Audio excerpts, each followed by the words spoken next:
properly. That's a great start. It would We not will be a game day go. without There technical we go. All difficulties. right. Hello, everybody. Welcome in.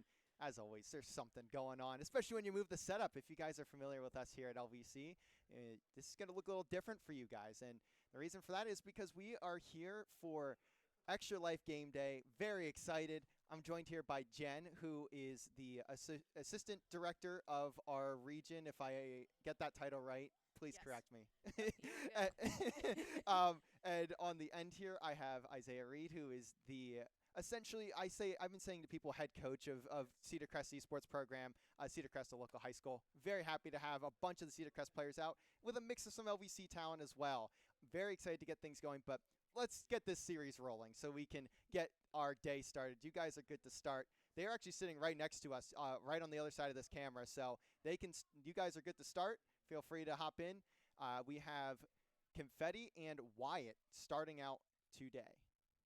And I actually didn't know that Cedar Crest was joining, so thank you to Cedar Crest students for coming out to support LVC and Children's Miracle Network Extra Life. So tonight, LVC is aiming to raise $1,000 for Children's Miracle Network and Penn State Health Golisano Children's Hospital in Hershey. And for those that are watching, I had met Harold, oh goodness, back in March, I think. It's been a bit. Definitely not March. I would say probably like it was August, I think. Was it August? July or August, yeah. Somewhere in there. So yeah, this is their first time participating, and this is fantastic. Now, I'm going to let Harold, Mr. Reed over here, take over the commentary because I have no idea what's going on. Yeah, I mean, I will let Mr. Reed go because he certainly knows a little bit more than I do when it comes to Smash. These are both two Cedar Crest players here. Wyatt is from Cedar Crest High School, and Confetti is a part of the Cedar Crest Middle School Smash Bros. Team. So they've played each other quite a bit. They know each other really well. So Adam, a Mario and Dr. Mario player. Wyatt, a Young Link player. That's his specialty. He loves it. So it's good to see them face off in this very first match. And I'm glad that so many kids came out from our school, honestly. When Harold sent us the information, I was just pushing it. I wanted us to get involved as much as we can do to help the community, and they were excited to be able to do the same thing. Awesome. And how long have all these players been playing this particular game? So, very different for each one. So Wyatt plays some other games as well, so he's not on as much. But he's been playing for a couple years, and Adam's been playing. This is his third year as a part of the program. Specifically, I'm sure he's probably been playing longer than that. Yeah, and I mean, we only have one stock taken here, which is quite surprising, especially after watching a lot of collegiate this semester. We've been streaming every single one of our Smash matches this semester, so it's good to see that we've got some very competitive games ahead of us. And personally, I don't know the match, especially Young Link. I haven't seen Young Link at all this season, but I believe we've seen a little bit of Mario, but still a very, I feel, uncommon matchup from my minimal amount of knowledge. As you see there, Confetti grabbing a stock there. To break down the format as well, these are all best of fives today. We will be streaming every match. If we get to a point where it's taking a long time to get through everything, then we'll kind of try to move forward with the bracket. Right now it's double elim. We have 13 players, so a solid turnout, especially for our first year hosting an event of this nature. Very excited to be presenting it as well. And I heard that there's some amazing trophies that are sitting right in front of me. Do you want to show them what these trophies look like? I can. When we get out of this game, I'll quickly throw up the trophies for a bit. I'm surprised they came out so well. I'm actually pretty happy about it because I spent basically this whole week getting these trophies printed out, especially the small one. Somehow was the third place trophy was actually the most difficult. Really? This one? Yeah, and for some reason, the top part of it, as it printed in two parts, the top part just kept messing up, and it would just get pushed around by the printer. So finally, it came out properly, awesome. And it looks great. I'm very excited to give these out, especially our first place, which is a glow-in-the-dark trophy that is very, very bright if you get it in the right lighting. So I have a question for both of you. As this is a fundraiser, what are the odds that we could possibly challenge these players a little bit more than just doing a tournament? What do you mean? So I have the Lebanon Valley College fundraising page up. And how about the audience? Whoever donates, let's say $25 or $50, these players have to play a little bit differently, like blindfolded play, one-handed play. Make it a little bit more interesting for them. I think my at least from my crew, I think they would enjoy that a lot for sure. So we're constantly doing things like that at school, so Awesome. they would be open to that possibility. Awesome. We did that for a Rocket League tournament where we had the players blindfolded, Okay. and we had a player behind them helping them and guide them. Yeah, I think that would be great. I mean, I'm playing in the tournament as well, and I'd be 100% down to try that. So. Now, how can we get the fundraising page onto the stream? That's a question for him. All right. The way he has everything set up, I'm not exactly sure. That's okay. So I'm also watching. Harold, how can we get your forget that we're on stream. Harold, how can we get your fundraising page on your stream chat here? Oh, I can grab the link and I can post it for you guys. So it's a little bit, so you guys have a way to get to it. So let me go home. Awesome. Oh. Yeah, so we did a Rocket League tournament last year where we had some players playing completely blindfolded, and they had players behind them telling them where to go and what to do. And that got really funny. So There we go. All right, so Fantastic. the donation link there is pinned in the chat, so feel free to go over there, get some extra donations in while we can. While we're sitting here, actually, as the players are about, you guys are good to get back in. As we have 1-0 for Wyatt, let's show the trophies off. So here's the third place trophy. So it's a little bit hard to see, but it's a little cream color. And we get the second place trophy in the classic silver there, and the first place trophy, which is the That's glow in the cool. dark. The winner will get this lovely glow in the dark trophy. that is so cool. But And I now we're back into the also, game. so it is, what, 5:21 right now. In a little bit, we're going to have a very special guest coming in to play some games with you all. So with Children's Miracle Network Hershey, we have a program called our Miracle Family Program. It's about 100 different families that have had care or continue to have care in our hospital. And this particular little one, his name is Jake. You'll get to hear from him on stream here in about 20 minutes. And he's also a very good friend of Lebanon Valley College, I found out. So Lebanon Valley College participates in what's called Team Impact, and he participates with the lacrosse team, which is really cool. So this is another way for him to get involved with all of you.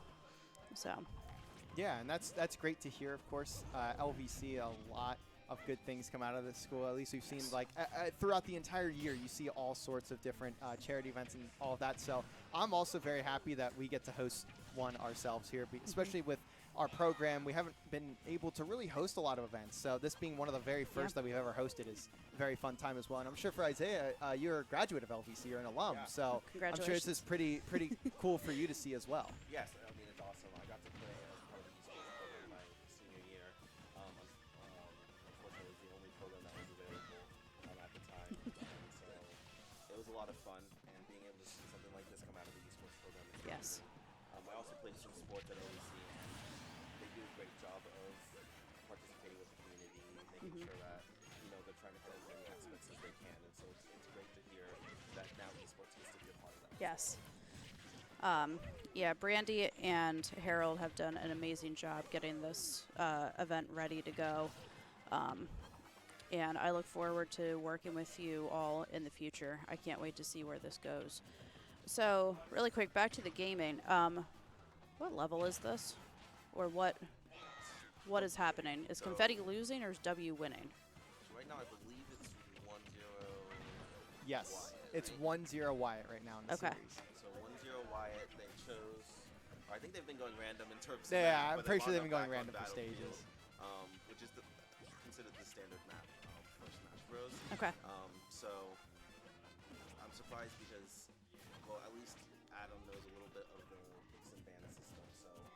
guessing that just because Wyatt's not used to it, they decided to go with that random, which is, obviously player's choice and perfectly fine for them. So. Awesome. Yeah, absolutely. We love a good little random, of course. Oh man.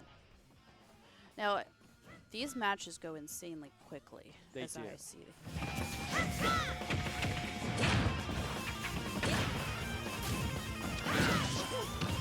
Okay.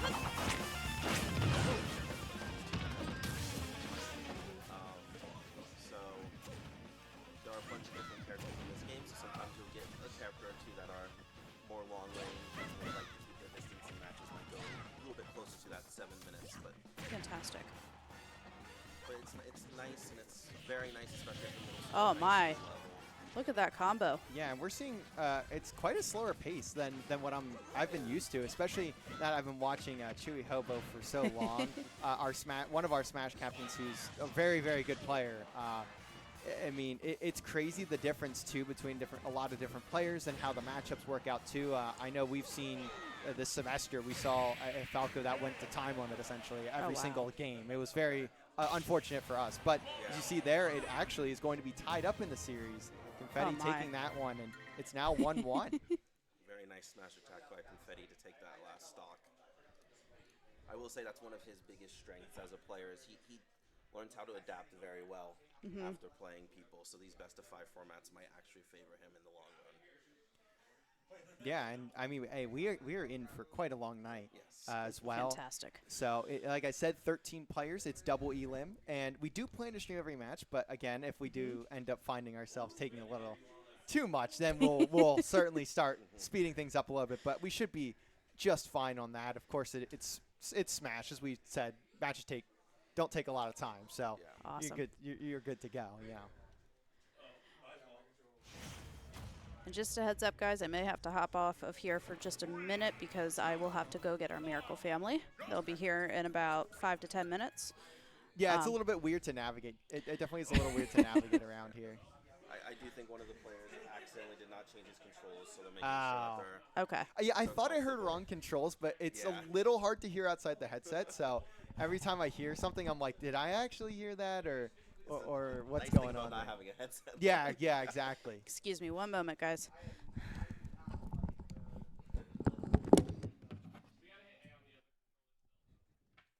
But yeah, we can see the players here. Well, we can see the players are setting up controls, so making sure that everything's correct here before we get into the game number 3. And so, what are you expecting out of your players today?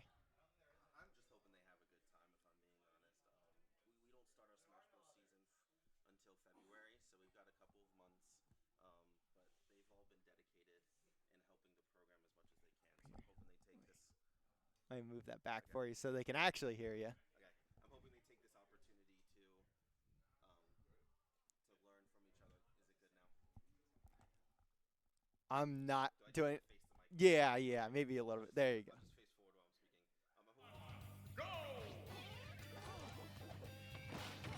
just face forward while I'm speaking.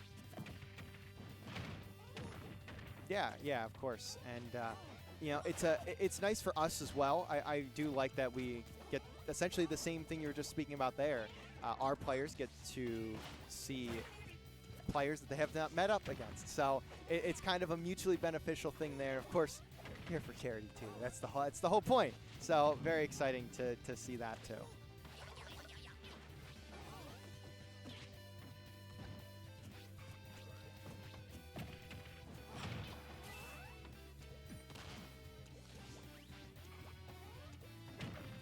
I'll slide you the headset. I don't know why that mic is being really weird, but we'll slide you a headset so they can hear you talk. Yeah. I'm gonna hop over a seat too, just so it's not reaching too far. But we also see a character change here for Wyatt. For both. Actually, for Or both of yeah, them. for both. Yeah. So Luigi looks so much like Mario. I didn't even notice. yeah, I've known Wyatt to play Inkling in the past. I just haven't seen a lot of it, so I'm not super confident on his skills with that character. Adam recently has started to pick up Luigi as well. I think being somewhat similar to Mario and Dr. Mario with combos and things like that, he feels more comfortable with that character than any other. very good bait by Wyatt to get the smash attack. Yeah, and I mean, we're evened up now, life count and percentage count. Actually, Yeah. we are evened on up.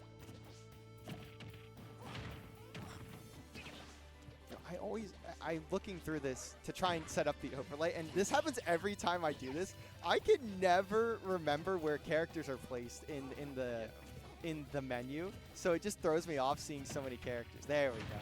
If you would like me to help out with that, I'm used to it because we use the same thing for Yeah. whenever we stream during our season streams on YouTube. So we're able to get quite a few of the matches online that you can watch as well. But I want to say thank you, Harold, for inviting us to this. I mean, like I said, a lot of the players are super excited to be here, and I'm super excited to be here, and hope that going forward we can continue to help LVC with events like this. Yeah, as you see there, another stock taken out from Confetti. Needs one more here to take game number 3 and get to series point for our first series of the night. Of course, we've got a lot ahead of you guys as well. I mean, I see just in round 1 alone, there are 5 matches, so Yeah. it's going to be a fun bracket to pull through. And as I see here, it's not intentional, but all 3 of the LVC players, based on, I'm assuming, when they signed up, are actually the top 3 seeds for the bracket. Well, I think that'll be good. It will give some of the other players a little bit of time to warm up. So, but this match has been super exciting. I hope all of them wind up like this. Yeah, it's been really close, and I know Wyatt isn't really played a ton of Smash from what I know. And talking to his brother as well, Travis, Yeah. I don't think he's played a ton. So seeing him be this competitive too is impressive. I also haven't really seen the Inkling at all, so I don't even know like the moveset. I don't really know like anything about that matchup. I don't see it that often very well. I know the moves, but if you want to ask me the names of the moves, you got the wrong guy. As it will be game there, it is now 2-1 for Confetti, looking to move on in the upper side of the bracket. We have an upper and a lower bracket, so there's still time for you to win a game, get some games in if you end up falling down. Yeah. And it gives plenty of games for the players as well. Yeah. I think that's the whole point of tonight. Let them have fun, support the charity. Yeah. That's why we're here. So. Yeah, everything is here for a great cause and all of that too. I mean, you can see the Extra Life stuff playing in the background as well behind us here. I'm excited. I just keep saying it, I know, but it's crazy to see it come to be this event, especially because I've been big in having events like this when I was in high school. No. You'll see this a lot. No. This is a staple at our school. You gotta be kidding The me. Ganondorf matchups are staples at our school. Ganondorf. We enjoy Ganondorf at Cedar Crest. It's something that we will stick behind no matter what. And I mean, you're down 1-2. You might as well have some fun with it. Exactly. And Ganondorf, as you saw, has the most negative amounts of recoveries you could ever see, where he falls off the stage and you're done. Yeah. You're not getting back up. You just can't. Now, that being said, Ganondorf is actually my main, so whenever I play, you might see Ganondorf not as a joke. But, yes, at our school, we do enjoy the Ganondorf matchups. We find him to be a very funny character with a lot of his moves, so we enjoy... As you can tell, the players are having a lot of fun with this. We can hear them laughing in the background, and again, that's why we're here. So, oh, what a nice spike by Confetti to finish out. And that's a 3-1 for Confetti. Of course, having a little fun on the Gandalf afterwards. But that is going to be the first matchup here for the night. And I believe the Miracle family is probably around the corner here. So we'll be able to get them on right in time for our next series. We have Dub and Kermac taking each other on. Would you like me to go get them? Yes, okay. If you could please. Thank you. While we have the chance, I'm going to remind everybody here that there is the donation link pinned to the chat, so feel free to go over there, and that will take you directly to our Extra Life page where you can go donate. You can hit donate to a team member. Feel free to pick any team member there. There's a lot of lovely people on that list, so feel free to head on over there and donate if you so please to. But we are setting up for our next match. We're also setting up for our Miracle family, Jake, to come on in and have a little bit of fun himself along with the rest of us here. And yeah, 57 seconds is crazy for a Ganondorf match, by the way. Yeah, I agree. That's crazy. Yeah. So I also want to give a shout out to Zenith and Kirito, who are in the chat. Those are two Cedar Crest players as well. They're watching. They were busy tonight, so they couldn't be here, but they're glad to support. Yeah, I love having everybody in chat too. I mean, this event, we're going to be live for quite some time here, so we would love to see everybody hanging out, both in person and off or on stream. So, Yes. but I believe these are also both Cedar Crest. Yes, I guess they yeah. are. Well, yeah. Everyone here is everyone in most- that first round, minus I think one would be a Cedar Crest player. Okay. So Yeah, so we have coming up, we have Double XML and Kermac. Again, both Cedar Crest players. Double XML is a Cedar Crest high school student, and Kermac is a Cedar Crest middle school student. So again, high school versus middle school again. Double XML does play a little bit more melee than he does ultimate. So he just joined this tournament for fun to kind of get that experience of the newer game. He does really enjoy melee and is probably a melee player, and you said they're in middle school? they're in high school. In high school? Yes. I mean, still. Yeah. I mean, I'm out of college, and I barely played melee. Yeah. Like, that is wild to me that you got a melee player. Hello, welcome. I'm going to hop off here so that there's room for other people Yes, to join the feel stream. free. I'll be back a little bit later. Yeah, I say one of you guys can take the headset, whoever.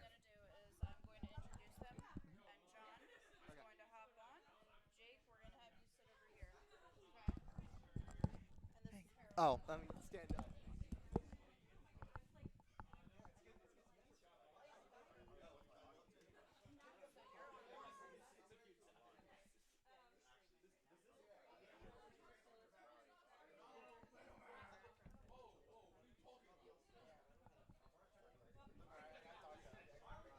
Yeah, feel free to also hop on stream for as long as you'd like. You don't have to be on for super long. If you want to just be on for a couple minutes and then hang out.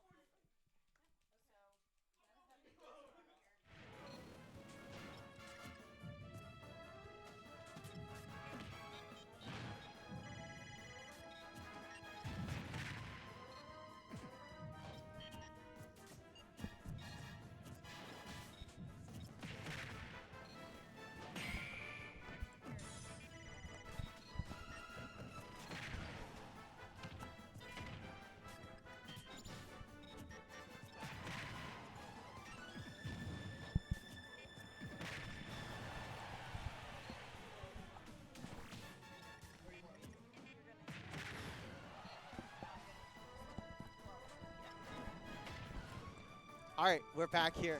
We have Jen on the headset with us as well as we are back into the game. You see Dub LXML. I was struggling to read that one. And then Kermac here, both, again, Cedar Crest players. So very excited to have this one. But we also have Jen back here. Yes, thank you guys. I had to go get a very, very special guest this evening. So during this Smash tournament, you will hear us talk about Children's Miracle Network, Extra Life, and all of the funding that we do for this hospital. However, it's very impactful when you hear from a family who has been impacted by the funds that we're raising tonight. So it is my honor and privilege to introduce to you the Jake Patron family. They've been a part of CMN since Jake here was born. So what I'm going to do is I'm going to hand this over to John, father of Jake here, and he's going to tell you a little bit more about his story and how the funds impacted their family. So John?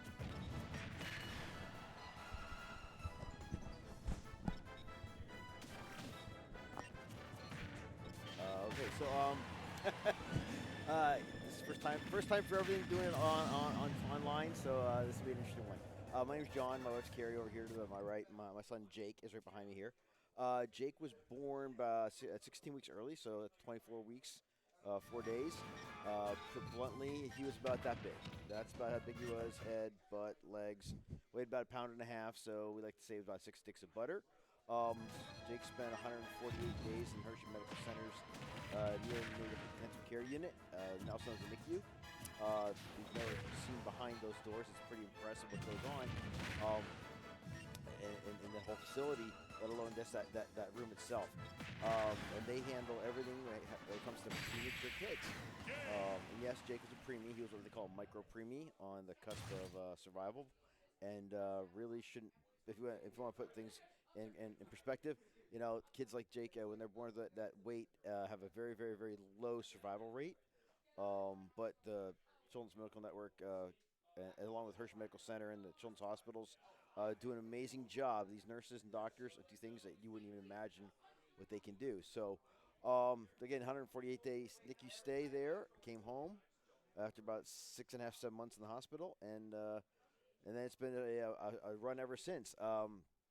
We've been involved with CMN since day one, so I can tell you just in the NICU alone, the stuff that CMN provides for and does is pretty impressive.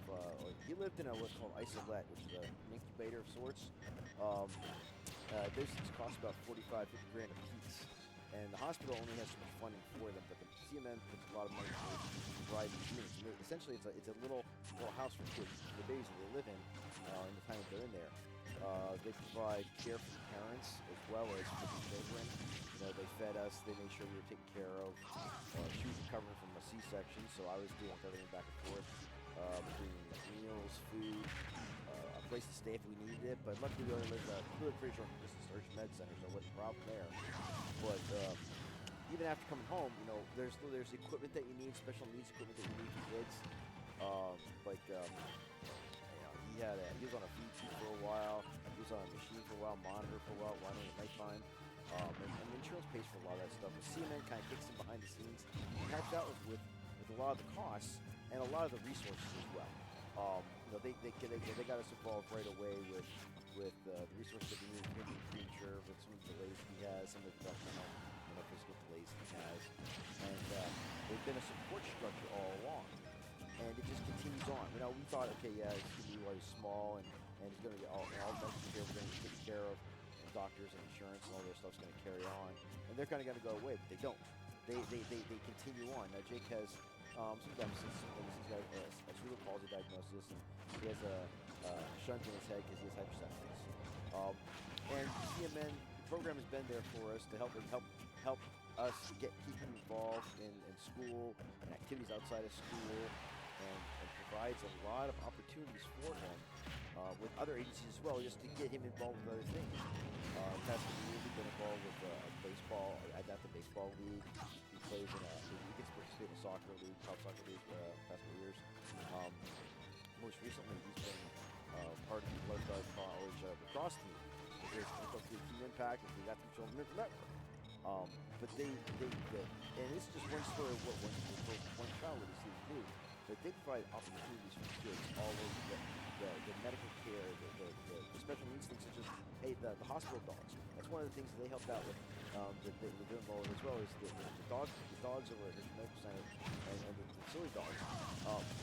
Somehow there's a small part that CMN plays a part in doing that. And if you don't know what it's like to have a full-time dog program, it actually is expensive for them, for the multiple dogs that they have. But the hospital gets a little bit of money, but it's all funded by outside resources, whether it's CMN, whether it's a company, the other agencies involved. But they all provide funding for it. I can tell you, one of the things I have to say when I get this opportunity is, people don't see it, you don't know what it's like because you're not behind that wall, not behind that door. But I can tell you this, they're 100% donation-driven agency that people sponsor sponsorships, etc. And I look at it from this perspective. I tell people all the time, hey, you spend $5-10 on lunch, a couple times a week. If you do it one time, if you give up that lunch date of yours once, and 100 people do that and give up their lunch date once, it's $500. A $500 donation because of $5 for the lunch. You didn't give up one day. If you don't get your Starbucks one time during the week, and you give that to CMN, you are making a difference. Think about how many people, if they turned around and didn't buy that cup of coffee once, but turned around and gave that $5 instead of buying a cup of coffee and gave it to a charitable organization. CMN is one of them. Other agencies are another, or just direct donations to the hospital or an agency or a child agency like that. then that money alone goes to help out. It does. Whether it's buying the isolate, whether it's buying a vibrating unit, whether it's providing a adaptive walker for a child who isn't walking very well, as Jake had. He had an adaptive walker for several years because he learned how to walk on his own, balance on his own. That money makes a difference. It helps kids grow up and get a chance to be a good grow up. So he's 12 years old now. He's thriving. He's driving on. He's driving his mother and I crazy. It's a constant source of stress in my life, which is a good type of stress, I guess. But again, it all comes down to the people that behind the scenes that make the donations that again give these kids an opportunity, give these kids a chance. And whether it's during the Children's Miracle Network Drive that happens every year, or little funded events like this thing that's going on, you know what? That $2, that $5, whatever it is, makes a difference. That one cup of coffee you can give up makes a difference. Yeah, and I think that's like the biggest thing about events, about charities like this one, is it's insane to know how much of a difference even something that small can make. Because that's something I've heard for years while helping run charity events and that sort of thing is, it's always like, well, I can't really give much, and I don't think, it doesn't, like, you know, it just won't be much, it won't do anything.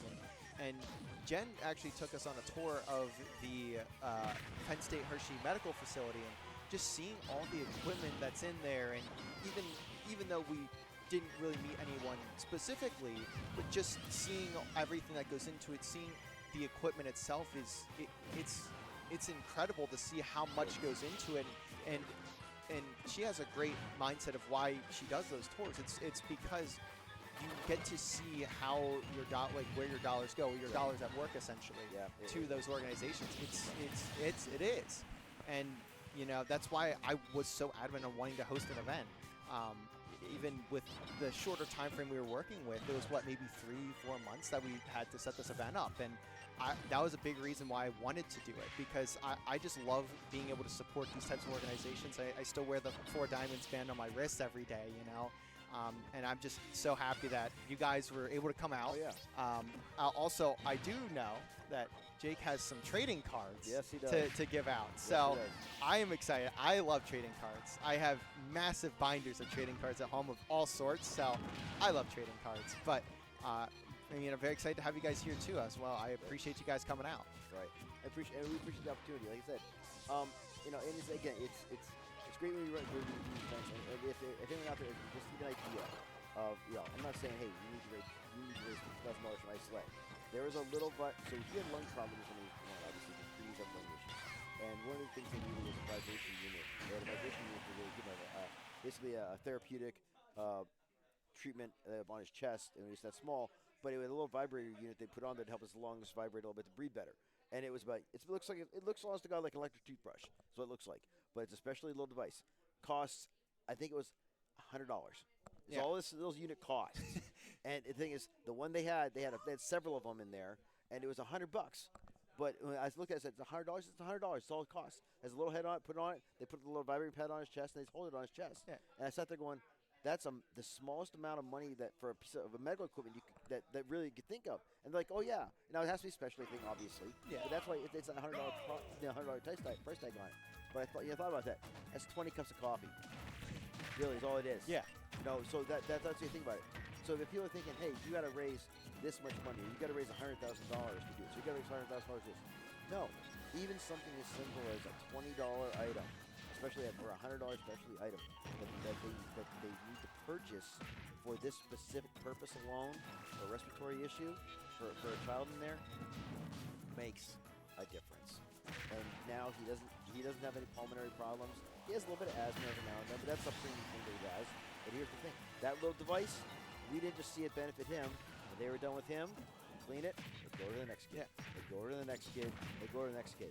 So they get used. And yeah, they have a lifetime. You gotta get. They have a lifetime with anything bad up there. They have a lifetime through it. But that $100 little unit saved how many kids' lives? When you look at it from that perspective, that's what 20 cups of coffee. Yeah. That's not even half. That's not even an office building making a coffee break. Yeah. they can purchase a little therapeutic unit for kids for specialty use and all. So yeah, it's the smallest amounts make a difference. Yeah. exactly. Thank you, by the Sure. way, for coming out. Not a problem. I hope you guys enjoy the event we've got going on today. I know, I don't know if you guys were over on the other side where we have the tabletop gaming and all of that going on. I know that's, I believe, going on at the same time as this is, if I remember correctly. I could be wrong on that part. But yeah, we are certainly packing around the campus to make sure we got a lot of things to do today. Yeah. Yeah. What do we got going on at 6 o'clock today? Oh, that's right. I'm sorry. I forgot about that. So they didn't tell me. Special event 6 o'clock today. The Hershey Company is going to match all donations up to that time frame. So it's pretty good. Hershey Chocolate, the Hershey Company, obviously. Hershey Chocolate. There's a good real plug for them. They are going to, at 6 o'clock today, they're going to match all donations, one for one, that are made. So it's pretty good. So the more, again, think about it, the more you want to get, the more we can raise right now, the more they're going to match up to at that point in time. So yeah, that's a great thing to mention as well. I actually forgot to mention it myself. That is our power hour, and I was the one who signed us up for it. yep, there you go. But starting in 10 minutes, we will have our power hour where every donation will be matched by the Hershey Company up to $2,500. Can't say enough good things about the Hershey Company. No, we you also can't. live down the street from Hershey. Right, yeah, exactly. I mean, so you know, the Hershey Company, they're right down the corner from the Med Center too, where Jake's Hospital is. So it's Penn State Health, you know, Hershey Medical Center, kind of has their name on it. So, but yeah, it's then the Hershey Company itself. Pardon me, getting over a cold. The Hershey Company itself is a pretty long-standing tradition and of supporting Children's Miracle Network. You may not see it, you may not know behind the scenes, but every year at the telethon when we're there, the chief of operations usually comes in, and the president of the company will come in, and they'll turn around and they will make an angel donation, if you will. No one sees it come until the very end. They'll say, "Hey, by the way," they pull a check out, and whether I think last year it was like $25,000, something like that. They walked in and just, here you go. I don't know. Out of nowhere. I don't know. Just did. Well, how much was it? How much did you need to put us over the top? And they say, okay, and then they'll pen a check and be like, here you go. You know, and then it's a corporation. Obviously, it's a big company, but they recognize the benefit behind the agency itself. They recognize the benefit behind the Children's Miracle Network. They recognize the benefits for kids because I mean, it sounds corny when you say it, but the kids of today are our future tomorrow. Yeah. You know, and the thing is, they recognize that putting the money invested in children today, whether it's because they had a rough start in life and they're going to need a little help going on further, or just they had something happen to them further on in life and they need that extra support. They recognize the investment in kids nowadays, and they recognize the investment in the hospitals and in the medical care for children, and they want them to succeed. Again, in Jake's case, yeah, he happened when he was born, but you know, they're there for any child who has to go into that hospital who has something happen. So say, you know, a 10-year-old breaks a leg, does something, whatever happens, they have to get hospitalized. You know, they have the child care people that come into the rooms to take care of the kids, take care of the parents. You know, they are all sponsored by the Children's Miracle Network. You know, they all these things that come into the Children's Hospital are sponsored mostly by Children's Miracle Network, and gives them the opportunity to help these kids. And it doesn't matter who you are. You don't have to be a child with special needs. You can just be, again, hey, you were playing football and you broke your leg and now you're hospitalized. You need surgery. You know, your parents need a place to stay because you got flown into a trauma center. They have the Ronald McDonald House. They help put that up, take care of that. So they are there to help any child who goes into that hospital for anything that happens to them. And they're there to support the parents and take care of the parents as well. You know, whether you get flown in from from the Penn State area up north, or say you get brought up from Philadelphia and you're up here for something serious, they are here to take care of you. And that little donation, that little bit of money that you end up giving in there, you might not think it helps out, but it does. If it helps them provide food for that family who's staying at our Ronald McDonald House, it gives them a place to stay, a warm meal to eat, and a place to lay their head at nighttime while their child is being taken care of in the school, in the hospital, then it's worth it. It takes parents' peace of mind and gives it to them. So. Yeah. I mean, incredible story, especially from Jake, and thank you for coming out and kind of going through all of that, especially. I really appreciate you having you on and kind of talking about what Jake has gone through, what the organization as a whole does, because I think that is something that gets lost with some people as well. I know I've talked to some people about these sorts of things, and they kind of just see it as this big organization that they don't really know what it does at like a local level. And you guys, I mean, you're right down the street in Palmyra. I live in Palmyra, you know, like it's there's impact everywhere. Everywhere. And Yeah, I think everywhere. that's one of the biggest keys of all of this is there's impact everywhere. No matter how small you think it is, there's still impact there. Yes. And that's a very concise way of saying it. There, it will help anyone from. It doesn't matter who you are. Again, whether you're, the family that doesn't have a lot of means to be able to take care of things, and they're down on their luck and they're in there, or whether you're a family that has great means. If something happens, they are there to take care of everybody. Whether it's, again, as you said, the small level or the large level, that they take care of the small things and the large things at the same time. So. But yeah, thank you. Appreciate welcome. your story. Like I said, I know Jake has some trading cards to hand out, so I'm sure he'll get to enjoy that. I'll show him to the camera so you guys can see him a little bit better there. But I'm gonna take one for myself because I love trading cards. I have a million binders at home. Pardon me. Football cards, esports trading cards, all sorts of things. I've been Alrighty. big in them for years. But yeah, thank you. Very welcome.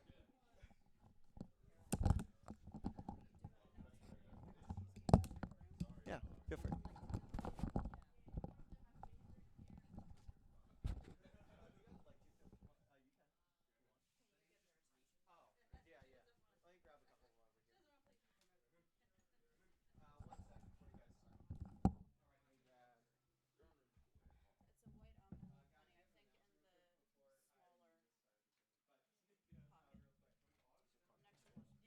coming. Good evening, everyone.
the last match of our first round here for our tournament, and you can see here we have Non-Existy and Crystal KB. Crystal KB is is an LVC student, and for Non-Existy they are a Cedar Crest student. So another little bit of crossover here for our programs. That's pretty much going to be the theme of all night, which is really great. I love that we've gotten Cedar Crest involved with this alongside, of course, our LVC players. And actually, one of our LVC students, as KB is not on one of our teams. He's simply just a student that saw that wanted to play in the event, and now we got him. But let's update you guys on the fundraising side of things. We are at 176 raised so far. We still have 28 minutes, if my math is correct, for the matching from the Hershey Company. So if you wanted to donate, now is the time for the next 22 minutes. That donation link is pinned in chat, so feel free to go on over there and get some donations in. Again, everything up to $2,500 is matched by the Hershey Company for the next 20 minutes. So get those in while you can. You can see there KB dropping a stock there, but he's 67%, and you can see Kirby's a little bit more floaty of a character, so you have at the very least some potential for an early elim if you play your cards right. Peach is a character you don't see a ton of these days. Just in general, not a lot of Peach players out there, but we have one here, of course, in KB. Down a stock, and slowly you are seeing Non-Existy even up that percentage. Already has a one stock advantage as well.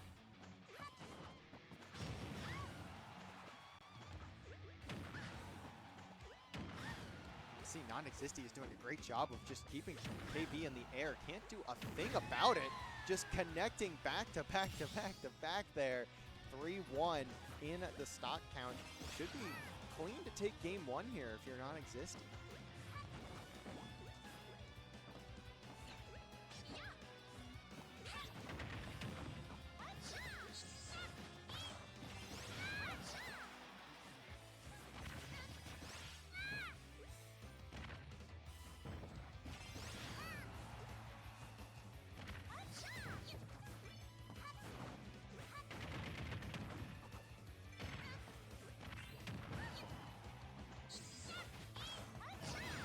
Also, like I said earlier, this is the last match of the first round. So after this, we will go on to our lower round one match, which will be Double XML and Coco Bear, which Coco Bear, for those of you that didn't notice, Coco Bear is actually Isaiah, who was on stream when we started earlier, and is essentially the head coach of esports over at Cedar Crest. So very happy to have him out. Had a little bit of a rough one, but he also ended up playing one of LVC's players, a Puerto Rican, who we've seen throughout the season. Typically a Ness player, but ended up not playing Ness in that series, which I would imagine was certainly a choice for him. This is to have fun, so don't need to bring out your mains, especially when you don't see Chewy Hobo in the bracket. But for the round two, as we are coming close to the end of game one here, almost there for Non-Existy. Actually, we'll talk about this real quick before getting into the rest of the bracket while we can. As KB slowly fighting back, but sitting at 127, you got a lot of work ahead of you if you want to bring this one back.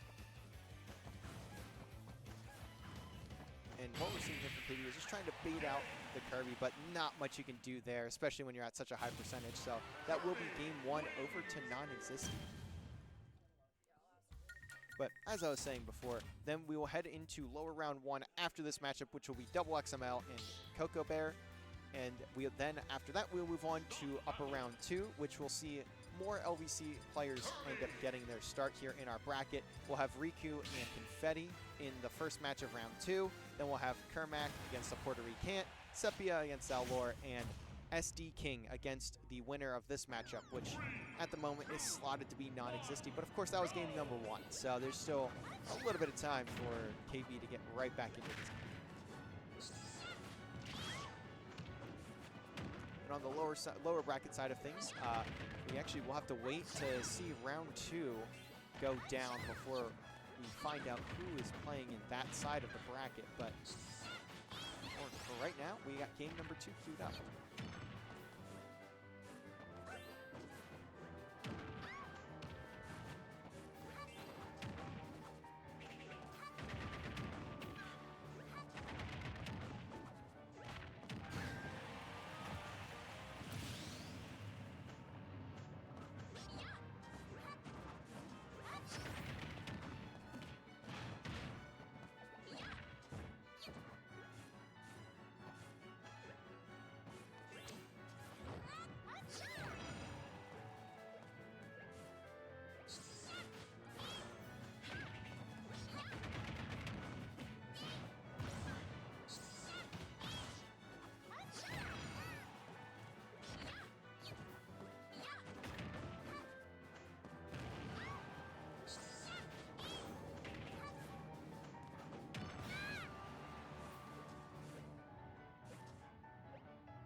looks like we're coming towards the end of game number 2 here.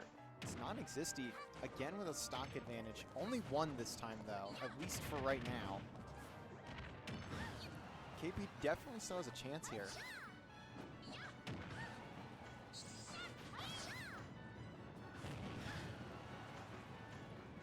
But especially now, you need to make something happen. Sitting at 122 and almost got comboed there, but managed to at least escape it. Good counter as well. But you really can't afford to take much more damage basically at all. Now, especially that you're at 144, you can see non-existy here.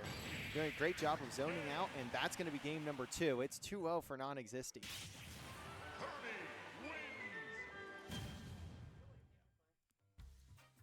And something that we are seeing a lot of here from these Cedar Crest players is a lot of potential. I want to point that out. I'm quite excited to see these Cedar Crest players, both middle school, high school players, start to get further on in their journeys, especially when they head towards that collegiate scene, wherever they end up.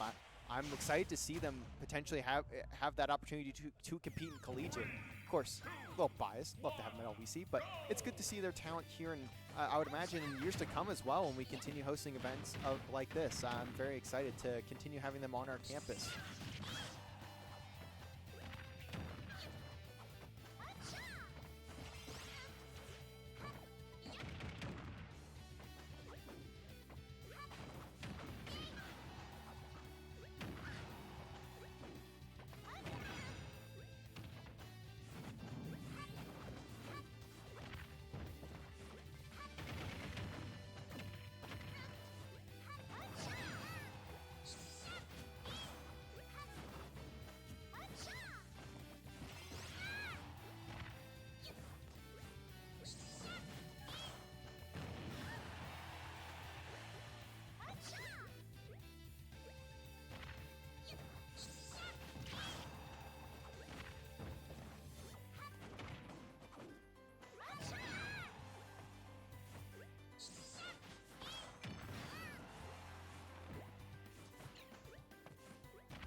It's 2-0 non-existy there.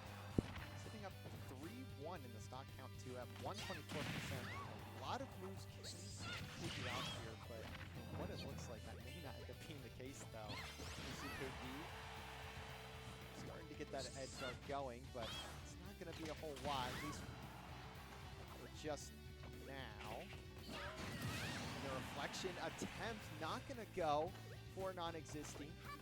Had the Peach abilities, and that reflect is quite good, but won't work out in that case.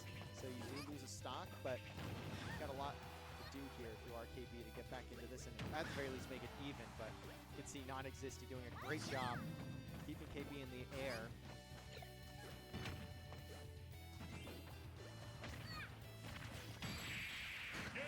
That drop is just going to take you out every time, especially when you're at a high percentage like that, even on the super heavy characters. So it will be a 3-0 there for non-existy. And we'll move on to our first match of the lower bracket. So we will see Coco Bear take on Double XML. So we'll be back in just a little bit when we get that match going on. I mean, you guys will see it on screen as well, but we'll catch you guys in just a second.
as we can see here, we've got Double XML and Coco Bear taking each other on. It is teacher versus student in the literal sense. As Coco Bear is Isaiah, we saw him on stream earlier, is both a teacher over at Cedar Crest Middle School and the head of their esports program there. So always good to see him taking on his own players, and this round we'll see what he's able to do against him, as he already has gotten one early elim there. I saw double slowly push his chair in after that, so we'll see how he ends up handling that one. But it's a Game & Watch Ganondorf matchup. I cannot say that this is common whatsoever, and to say it's uncommon, I feel is a disservice to uncommon. This is a matchup you will probably never see outside of tournaments of this nature, so very fun one though. I personally do play Game & Watch. I don't really play Smash, but I love Game & Watch personally. The 9 hammer is just so fun, and you can see Ganondorf's power is at the very least being shown off here. 3-1 stock count for Coco Bear here. This is quite impressive. It's more than I expected off the rip here. Only 46% onto him too, but can he close it out is the real question, especially because when you get put off stage as Ganondorf, it is immensely difficult to recover. It's not impossible, but it's not very easy. And now that he's sitting at 70%, I mean, he's a very heavy character as well, so realistically, it shouldn't be too big of a deal.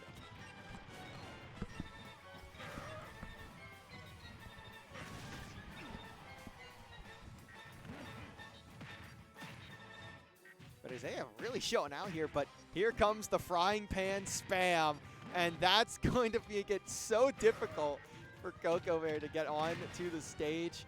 You'll see it finally gets back on, and I think one tap here realistically should do it, and that's going to be it. You'll see Coco Bear take game number 1.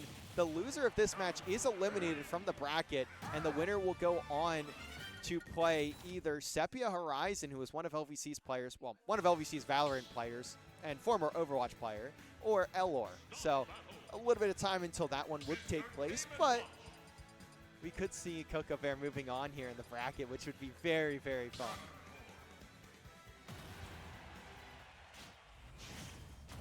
Heading into game number 2 here, Coco Bear 1-0, and we are headed to Town and City. This actually should be a good stage for, I think, kind of both characters. You have those really short barriers on the right side for the elims, as it will be what I believe is considered I believe that's an SD if I've understood it correctly there. A little unfortunate, but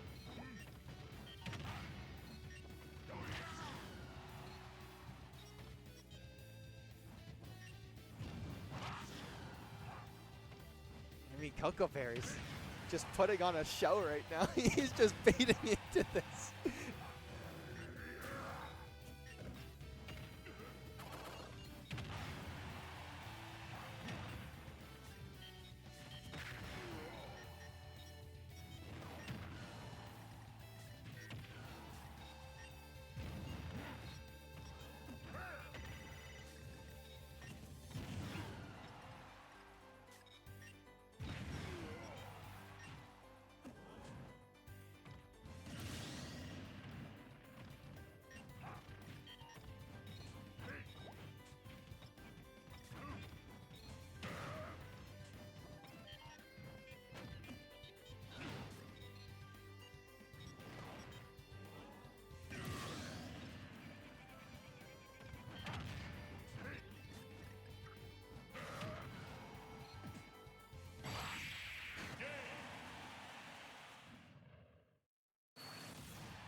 All right, guys. So let me turn on the camera for you so you can see what's going on. We've got some blindfolds out here, and we've got some dies for them as well. As you can see, everyone getting involved here. It is Cocoberry double XML, but at this point, we're here to see how they move. Oh. Coco has immediately, they both immediately ran off the map. That's a good start. It's at least even. And we've got 2 more SDs. It's going so fast. I don't.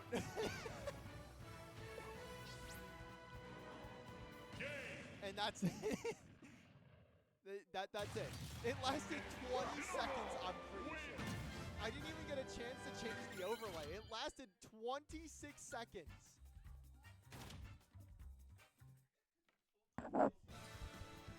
Jen, the game lasted 26 seconds. That was fantastic. If we can get some more donations to do some more blindfolded play, this is absolutely hilarious to watch. I can't believe how fast that just, like, I was trying to, like, just look at the game, and by the time I looked at the game, it was already over. I just watched 2 at the start go both opposite directions off the map. Then again, opposite directions off the map. So the key is they have to listen to the person behind them in detail, and the person behind them has to be quick enough as they're making their movements.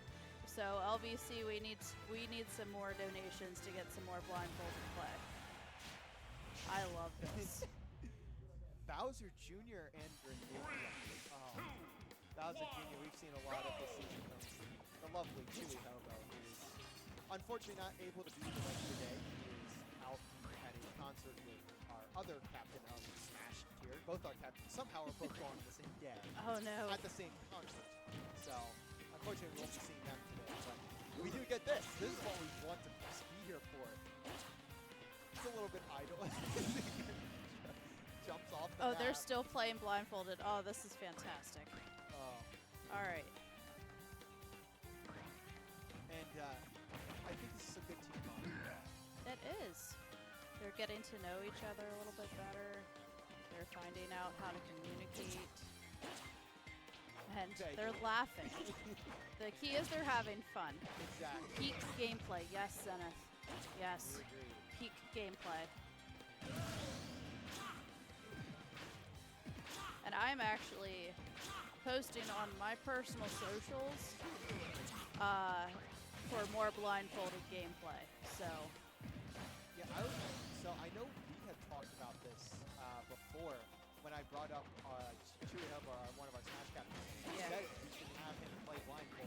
yes. He unfortunately is missing out on it because he's not here. But Well, we're going to redo this. But We're doing this again. We got future years ahead of us.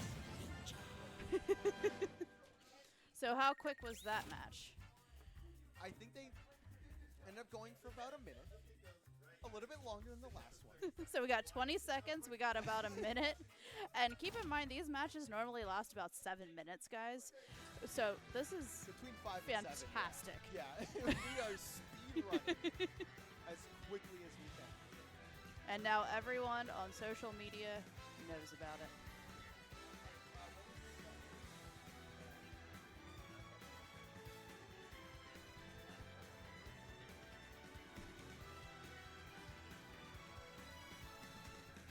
And to get you guys an update on that official score, it's 3-0.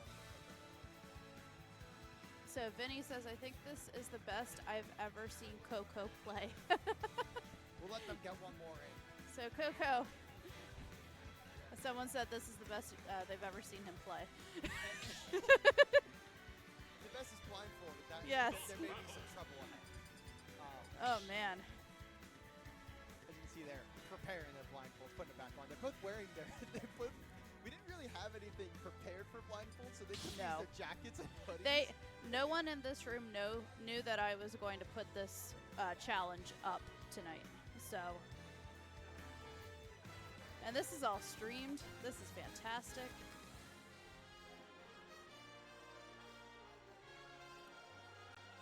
I do want to say again, thank you for coming out, Jen.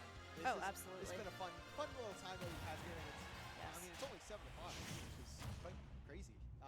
Yes. feels like it's been, well, I've been here all day, fair, but How many rounds do we have left? so we have upper and lower round 2, and after that it'll go pretty quickly. We'll have Okay. just our semis for both upper and lowers, and then we'll slowly cruise. Fantastic.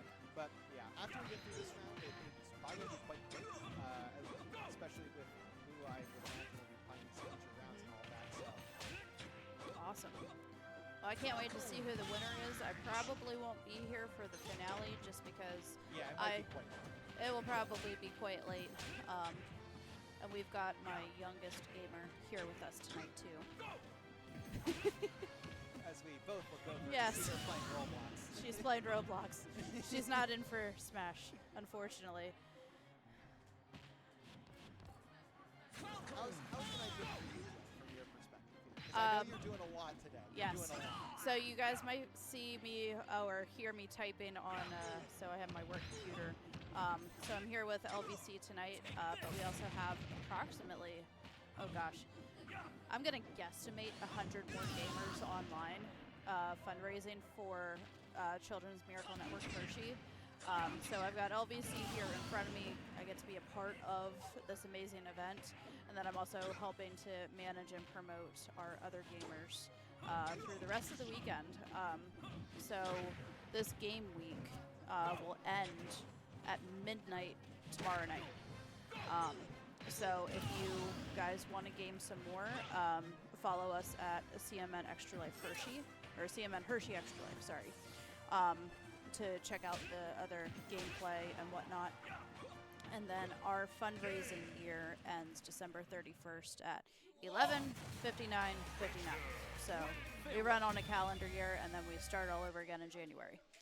But I'm looking at the chat here too. So really quickly, these guys, this is probably the funniest couple matches I've ever watched. And I've seen some pretty funny matches. So definitely let's do some more blindfolded gameplay in the future. I've also had gamers play for donations to do computer games one-handed. Yeah. We need to do that to these guys. Oh, absolutely. I can tell you it's hard. Oh, It's yeah. so hard. Yeah. But it makes it fun for the gamers, and then they're also helping out with the fundraising portion of it. So, but while we're waiting for the next match, Harold, I can go into a little bit more. The family did an absolutely amazing job talking about how they personally were affected by CMN. But just to give you, am I still on? Oh, okay.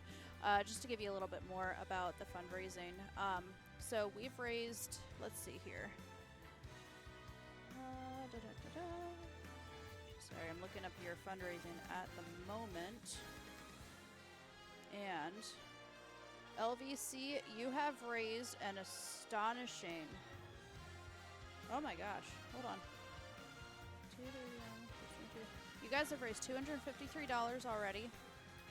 So that means you have funded enough meals for approximately, do some math here because the math is just not mathing today.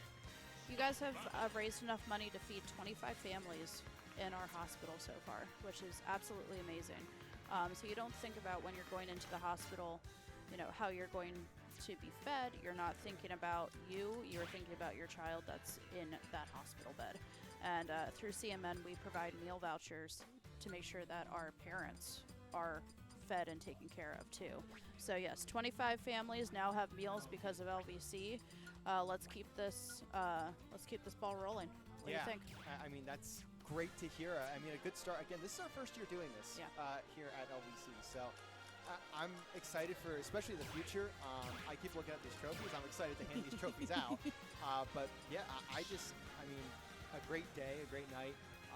Especially again, like we talked about, short time period to get everything going, and I think we have made out with a pretty solid event for the first year in it, and now we just get to enjoy the rest of the night and eventually get through and hopefully have a good little finish to this tournament. We still got a little bit of a ways to go until we get there. So How many more rounds do they have? So in the upper bracket there are 4 more rounds, and then Okay. So- Wow. We got a So- long way to go. Yeah, so we may not end up streaming every match. That's okay. Considering what I'm looking at here, so maybe after this round we'll start Yeah. expediting that process. Especially because right now the lower rounds have to wait for the uppers to finish. So I Fantastic. think we will start having some more rounds go by a little bit quicker, just because. But that we've already gotten everyone on stream as well after this second round. So I think Awesome. that's a Yeah. good starting point for that to happen. So also, I wanted to mention, Harold, in addition to the Smash tournament that's being held right now, there's another part of this game night for Lebanon Valley College. They're doing a trivia night and board game night over in another building, Yes. which is absolutely amazing that you've got a dual fundraiser happening right now. Yeah, and that was kind of one of those things that just sort of happened, you Mhm. know? I forget which one of us got brought in first. I couldn't remember if it was Brandy that did or if it was me, but I don't remember who. So how it initially, happened.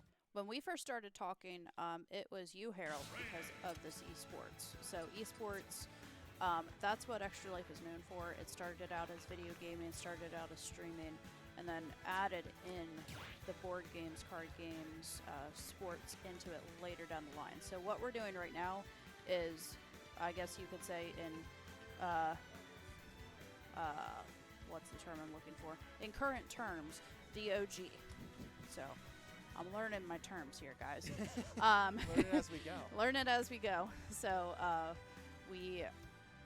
so I wanted to make sure that esports here at LVC was highlighted. I believe you were the first esports program, correct? 2008? So in the state, I believe RMU was first.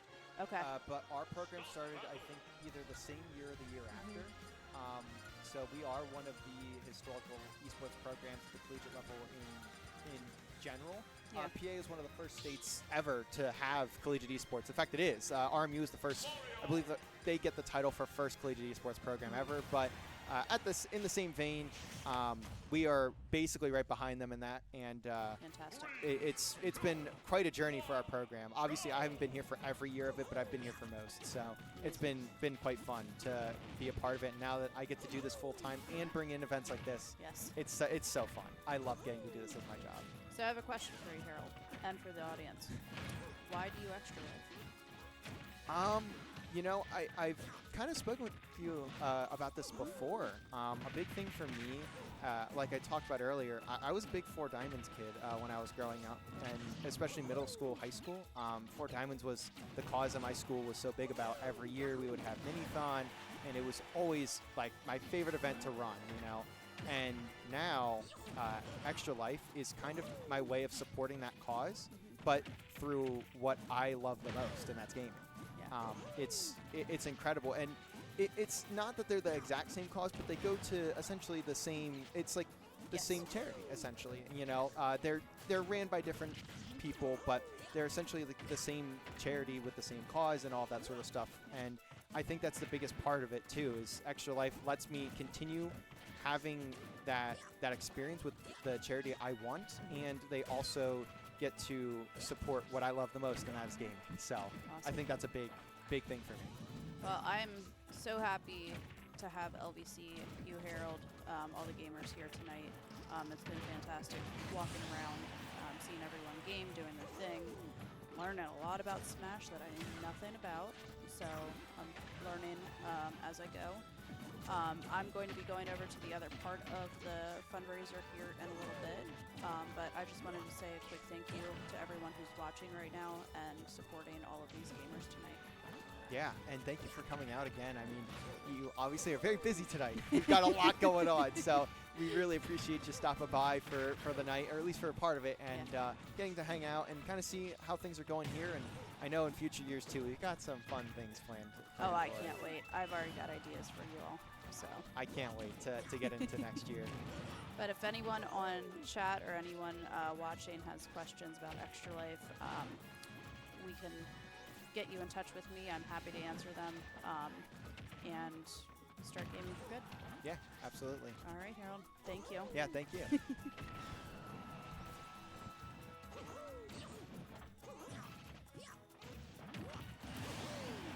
All right. and we are pushing through the upper rounds here.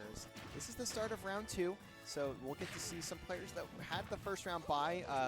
Riku and Riku, Sepia, and SD King, all 3 of those being LVC players. We'll see them get their first matches on the day in just a little bit.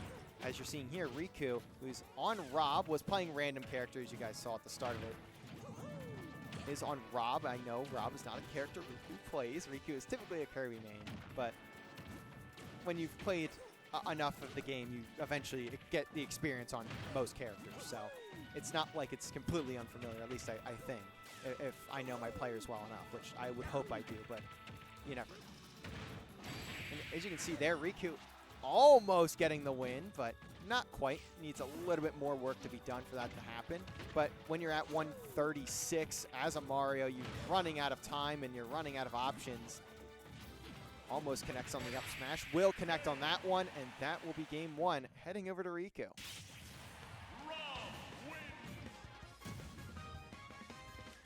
And on the off main character, even Riku getting the win there, but is a best of 5, so we have a lot more series left ahead of us here. And this is one of those matchups you get to see an LVC player take on a Cedar Crest player. And that's one of the big reasons why we're here tonight. And very excited to always extend that partnership over to them. And of course, any schools in the area, if anyone else from a different school is watching, please get in contact with me. DM me through the Twitch page, DM me through Twitter or Instagram on the LVC pages, or go to my personals at Venture Wizard. Go over there too if you want and message me. I will gladly get everyone involved. That's a big goal of mine as a whole here, is getting not only LVC involved in a lot more, but getting the community involved in everything that we can, especially the local schools. It's always a fun time having them out. I know Cedar Crest is where my cousins go to school, so very awesome to see so many Cedar Crest players here and hanging out. And of course, having Isaiah out is also really cool. So we'd love to get more of that going, especially more local schools like Lebanon as well. I know they're a big one in the area, so I'd love to have them out too. But here we have Riku also now switched up onto the Jigglypuff. I believe we're still playing random, so that's why. And you'll see Lucario out from Confetti. But Riku is just running down here with Jigglypuff. I mean, there's not much you can do with Jigglypuff, to be fair. Not the craziest character in the game, but certainly one of them that is in Smash Ultimate.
see here, guys. We've got ourselves a Ganon.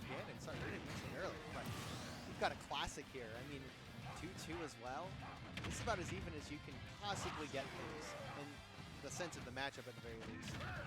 It doesn't get much more even than playing the exact same character. And the fact that it's always Ganondorf, it's always so fun, so wacky.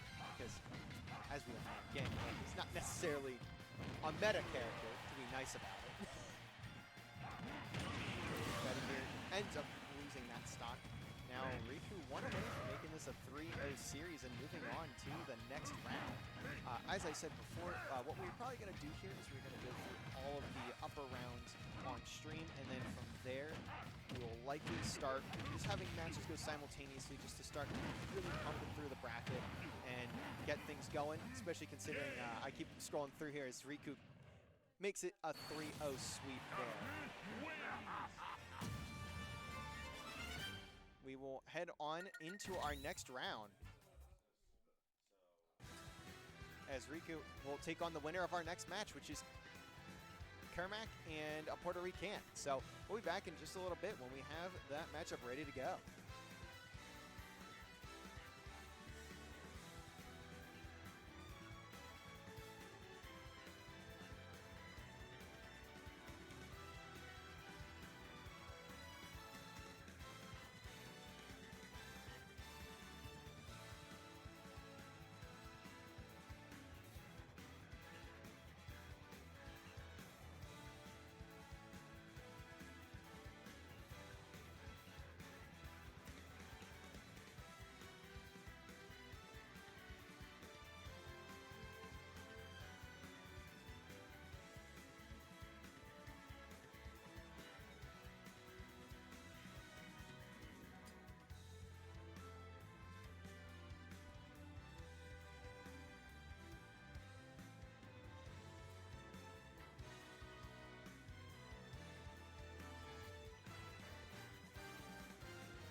Next round, and it is Kermac taking on a Puerto Rican.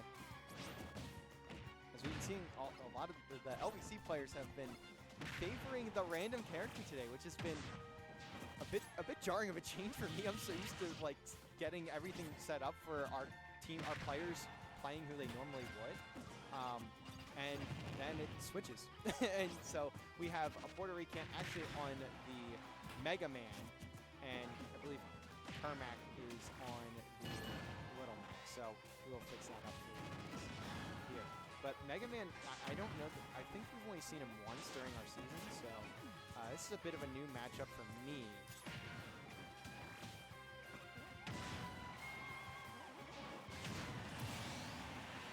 As we see there, first stock taken out by Puerto Rican.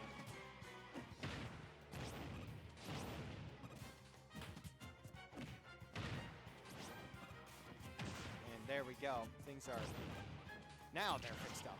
Apologies for taking so long to figure that out, but it is game number 1 here. Of course, we have the Little Mac.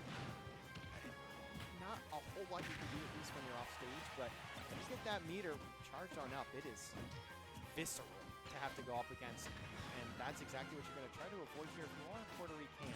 But having Mega Man may not be the greatest matchup there. See that KO meter is now charged, but you're going to need to get at least a little bit of percentage first before you use it. And you can see there that the recovery, not ideal, not ideal. And Lil Mac, the second you fall like a tiny bit off stage, that's when you just end up falling off the map because there's just not a lot of great recovery there, and you kind of get cooked a little bit. But down to the last stock here is Kermac. The Puerto Rican looking to make it 1-0 in the series. I believe I heard him say earlier that he got Mega Man on random in game 1 before, or got random Mega Man earlier today. So he at least has some experience in the matchup. Well, not this matchup, but on the characters earlier today. That hand meter is again charged. This time it will do a lot more damage. And that's what you want to see hit, but it won't connect. Either way, though, you still get at least some damage dealt. But you gotta take this stock in along with the next without falling there. But good turnaround, and that should be it. No, it is not actually. Not too far up there, but that will solidify game 1. Puerto Rican up 1-0.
Oh, there we go. Am I on? There we go. Okay. Hello. What is up, stream? We are back with more Smash Bros. I guess. I guess we're not really back, but there's Smash Bros. We're back and we're not at the same time because we've already been here. But, well, I say we. I have already been here. Yes. You have not. I have not been on commentary yet today, but here I am, back with it. Okay, yeah, so this is game 2. Puerto Rican up 1-0 over Kermac. I believe they're both playing random, too. Yes, I believe both are playing random this time around. That is going to be 3 stocks to 1 right off the bat. A Puerto Rican going up 3 stocks to 1. The Cloud versus Meta Knight. 1 stock will be taken back, and now we're at 2-1. Yeah, and this is great to have you on. You're playing the winner of this series, by the way. Oh, yeah, okay, well, would you look at that? Okay, well, yeah, and that will be an early kill with the F smash, catching that side B onto the stage, and a Puerto Rican up 2-0 over Kermac. Yeah, I mean, I was going to say a quick one. That was not a quick game, but either way, it's going to be 2-0 lead, and this is another one of those matches, like I said earlier, where you're seeing a lot of, and as I'm looking at the bracket, I see the same thing. A lot of the LVC players taking on a lot of the Cedar Crest players, and you guys, yeah. It's a partnership we hope to have in the future going forward, you know, with you guys interacting with them and getting to play more games with them, especially at events like this where we're all having a great time, and you know, it's just been fun. It's been a fun night for me. It's been a little crazy having to run around and put the headset down a lot and all that, but it's been a fun night nonetheless.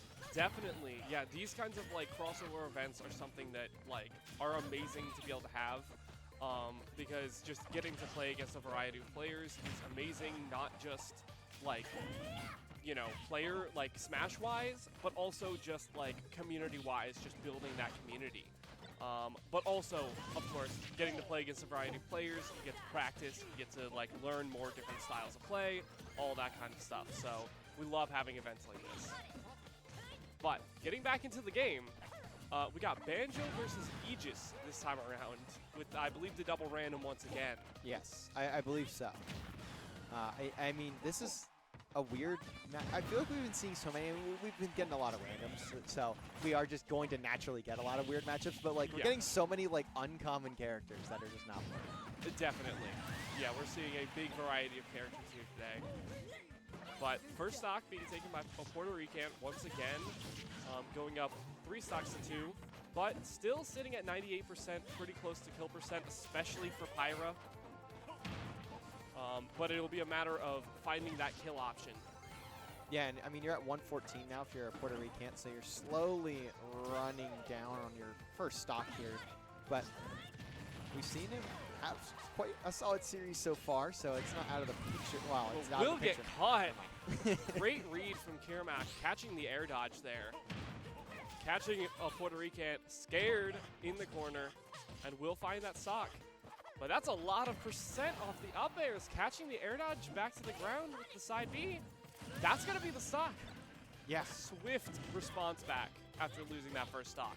Yeah, now you're down to your last stock, so running out of time before you end up down in that lower bracket. This is still upper round, so what we're going to do on stream, I've said this a few times already, but just so you know too, we're going to stream all the upper rounds, and we'll probably have the lower rounds either start right after this one or start when all of them are set. So we'll start having matches go simultaneously so we can start getting really through this bracket.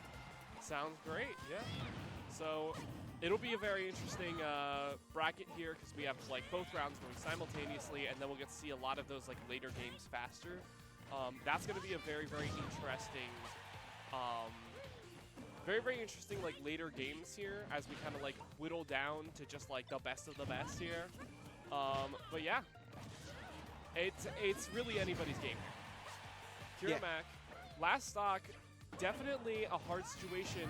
But one good hit from Pyro will be able to take the stock, and then there you go. Yeah, it did. and there you go. We are now down to the last stock for each player. This is Kiramac's final chance to try and bring this all back, being 2-0 so far. But if Kiramac can bring back this game, unfortunately not quite able to. Yeah, and that will be hit with the down throw forward smash, not able to mash out quite fast. So you'll get to play your teammate, a Puerto Rican. Okay, well. Round. But next up, we have Sepia Horizon and Elor. So I will go find wherever they are at and get that match ready to go. Sounds good. For this match, I'm not sure. We might see some more randoms coming into this. We may not. I know Sepia plays Wii Fit Trainer, Greninja. Those are like the main two, and then like a few other characters here and there. So there's a good chance that we do see both of those characters. So we'll see. We'll see what we got here. Could be more random, could be not. We'll see. But this will definitely be an interesting match because these are two players that, well, Eleanor has won round 1. Sepia did not play round 1 because of seeding. Sepia got a bye. So this is actually the first time we're seeing Sepia play, but Eleanor is coming fresh off of a win, 3-1 against Zippy in round 1. So let's see what we got here. We got the Dedede versus Wii Fit Trainer. Very interesting. Definitely not a common matchup, for sure. But what match have we seen that is a common matchup? I feel that's almost true. the better question. That is true. But the early aggression coming out here from Eleanor, or Elor? I've been saying Elor? Elor. Elor. We'll say Elor. Early aggression coming out here from Elor, not what you typically see out of Dedede players, but making it work. Racking up 53% right off the bat. We're resetting to neutral here, playing around with that Gordo now. Gets caught out. A lot of this matchup is going to be just trying to play around that Gordo. That is going to be the big danger here. But luckily for Wii Fit Trainer, lots of options to be able to deal with that Gordo, with that soccer ball and the Salute the Sun. Both like great options to be able to stop that Gordo in his tracks and send it right back. Yeah, definitely. We are seeing, though, both players at over 100% at this point, and that is going to send him to another round. Yeah, that is just going to delete him at 140, just getting deleted off the side with that charged hammer. Now, not what you want to see if you're Sepia. Losing that first stock is rough, especially against Dedede, who keeps those stocks for a really, really long time. And that extra credit is racking up 66%, 76%. No response so far. Still unable to find the kill. And as I say that, commentator curse, that kill will be found with the dash attack right off the side. Now, the deep breathing coming in, that can get a lot of percent, but it might just be stalled out. Finds the back air. No tech, unfortunately, on the stage, but finding the back air, really, really nice kill coming out from Elor. Elor. Close enough. Close enough. Elor making some good strings here. That up tilt into the up air, just finding strings here and there, just unrelenting pressure is coming out here from Elor. Yeah, Sepia. Not letting Sepia breathe. Yeah, he has not had a chance to do much of anything in this game. And, I mean, it has just been a dominant one from Elor. Even losing that one stock, it came at what, like 160, 140%, somewhere in that range. And I mean, even here, I think that's going to be game. It is. So game number one going to go to Elor. Yeah, game one to Elor. Alrighty, really dominant first game. Like, the first stock was, like, pretty close, but after that first stock, there wasn't anything to get started for Sepia. But every time that Elor got a hit, it just seemed like that pressure was unrelenting, and there was just no way for him to stay out of that pressure. Yeah, and now we get to see game two where there is going to be a switch up onto the Incineroar for Sepia. Maybe an attempt at a change here to see matching the size up here a little bit better. Yeah, definitely less tools to deal with the Gordo, but you will struggle a lot less to kill. And that revenge right off the bat, unfortunately not quite able to find the side B, but 65% right off the bat with a single neutral B charged up with that revenge. Yeah, I mean, Sepia coming out to play in game number two here. I just need to change up the character off that Wii Fit trainer, but see Elor's climbing back to it. Definitely. Really good early start from Sepia, but Elor answering right back. 68%. 81, stacking it up really quick. Looking for this ledge trap here. That's going to be one of the deadliest parts for this Dedede is those ledge traps. That's where you do not want to find yourself if you are Sepia, because that ledge is dangerous. Those Gordo setups will kill you extremely early. Yeah, and I mean, this is what you get, though, out of these super heavy matchups. You see both of players at 130, 120, and it's basically going to take so much to get a kill. We finally see one there, but that's pretty much what you should be expecting in a matchup of this nature. You get to 150, and you're still somewhat chilling. Definitely. And 164 on Elor. Sepia just not quite able to find the kill, but one good hit will find it. No, maybe the not. The Gordo actually saving Elor, getting him out of there so that Sepia cannot find the kill with the side B. Also, Reverse is nearly able to, at the very least, make something out of that, and actually will. 3-1 at 177. This is ridiculous.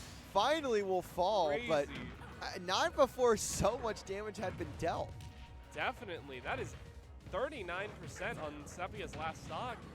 Elor just unrelenting pressure, just like last game. Just finds one of those hits with those up tilts or those up airs and just will not let it up.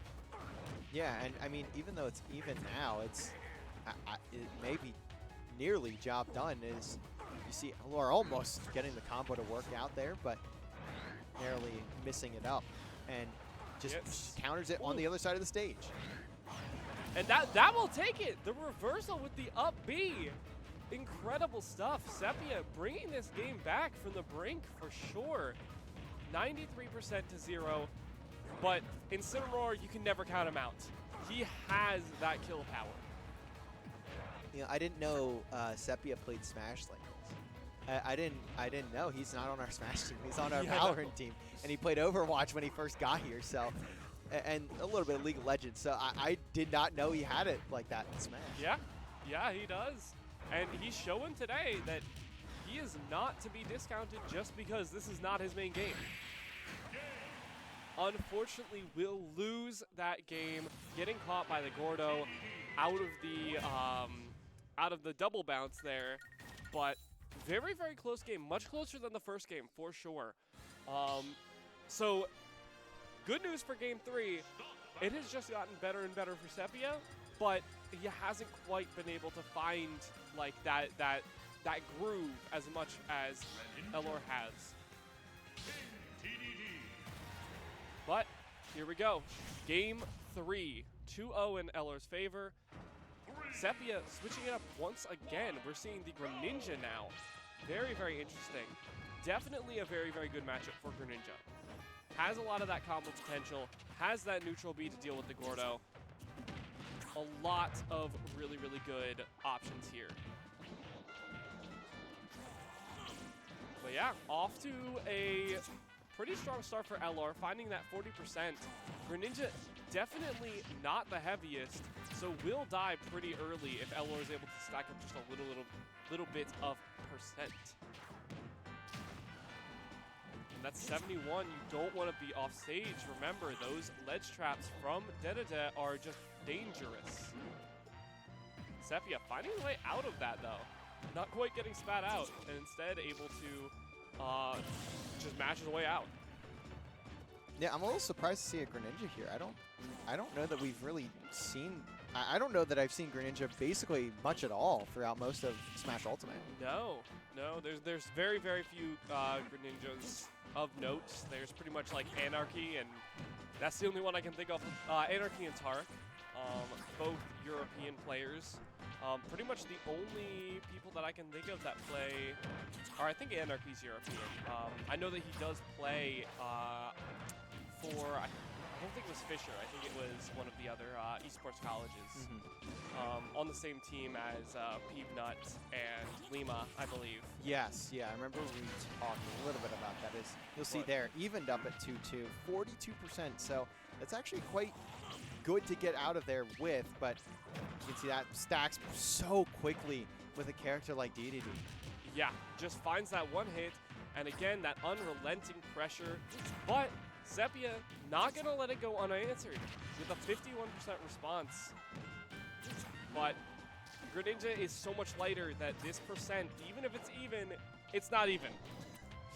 Never gonna be the case against Dedede. But still, not looking too bad. Yeah, and you are seeing Sepia slowly close that gap. It's still a little bit out there. It's about 40, and anything that really hits from DDD would probably get you here at this point. I don't think it really would matter what it is. It should just take you out. But you can see Sepia starting to do a better job of keeping his distance and really forcing out the DDT. But Is that Elor one? just missing the ledge, unfortunately, and falling to his doom. But Sepia, for the first time in this entire set, is up a stock, and that is what you want to see if you are a Sepia fan, for sure. But Elor will even it back up. Yeah, almost immediate response there too. So unfortunately for Sepia, he's not going to have that lead for super long, but still has a small percentage lead at the very least if you want to count that one as a consolation. 55% though is not a lot when you're on DDD, and it's, yeah. Oh, what? What? Accidentally DIing out, and that is Sepia dying at 50%. Unfortunately, trying to evade the attack and holding out, meaning that that is just going to kill so early. And now we have what an SD King. ending. After that 3-0, we have SD King taking on Non-Existy. Yeah. So Non-Existy coming off of a 3-0 win against Crystal KB from just earlier tonight. SD King, this will be the first match for him coming into this set. So we'll see how it goes. Obviously, Non-Existy coming off of that first set, feeling hot. It was a 3-0 victory. But we'll see if SD King can just stop him in his tracks, or if SD King will be able to pick up the victory. But yeah, I'm not sure who Non-Existy played. I was not watching during that very first match. I'm getting word from our player SD King that Non-Existy plays Kirby. So it will be a Kirby versus possibly Random, possibly Byleth. Not really sure just yet, but yeah. So Also need to note this one out as we are actually using SD King's console for this. So thank you, SD, for letting us use your console. thank you, SD King, for lending the console for this. And yeah, so Kirby, obviously personal favorite of mine, as I am a Kirby main, but Is he not playing that I'm random, biased. or is- That is random, yes. That is a random coming out. We have a Ken versus Kirby.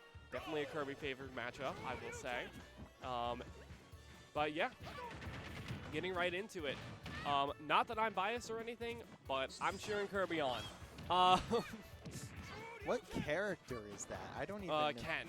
Oh, I've never done that. I've seen. Yeah, one of the two Street Fighter characters in this game.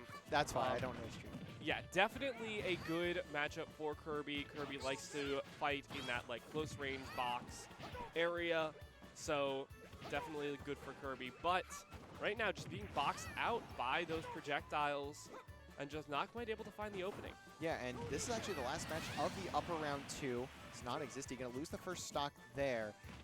Then we will move on to lower round 2, and we'll see 4 more players get eliminated. So we will be streaming one of those losers round 2 matches, and then we will get both of the upper round 3s after that. So we have a little bit of time till we get to all of that, but for right now, see Non-Existy trying to fight back in this one. Yeah, finding that 86% is now just going to be SD King trying to find some of that extra credit there. Make sure that this stock doesn't go out for nothing. But 86%, nearing Kirby kill percent here, but not able to find any of those kill options just yet. And it's just going to be that extra credit racking itself up and up. For Ryu here, we're going to need to see some of those setups. Oh, wow. Brilliant SDI coming out from Non-Existy, finding his way out of that Shoryu there, but still not able to find that kill just yet. At 118, will get up smash. Unfortunately, not able to converge off of that down air, and will get caught out with the up smash trying to grab the wrong way. But still seeing some good stuff. Getting close to that kill percent. Pretty much any of Kirby's strong kill options can kill here. Just going to be a matter of finding those. Forward throw, getting him off stage. 145 on this Ken. Easily within any kind of kill range. Will up throw on the plat, but it's just a little too stale. Won't quite find the kill. But the Rock catching SD King, trying to find that opening. Brilliant stuff, taking that first stock. But this is a big deficit to bring back. SD King kind of has this game in control right now. So it's a matter of trying to find those little hits here and there, get that percent back up.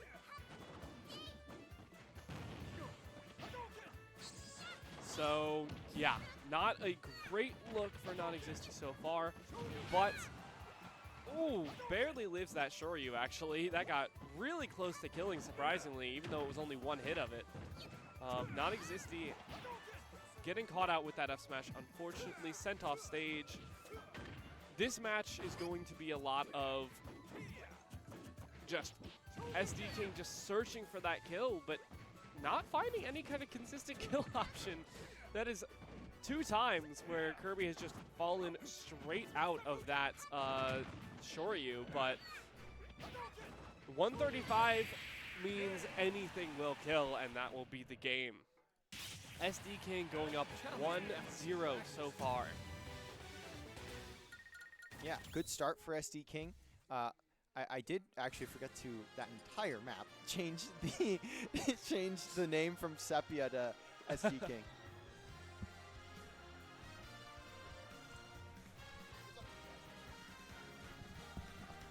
But yeah, so little bit of a slow game 1.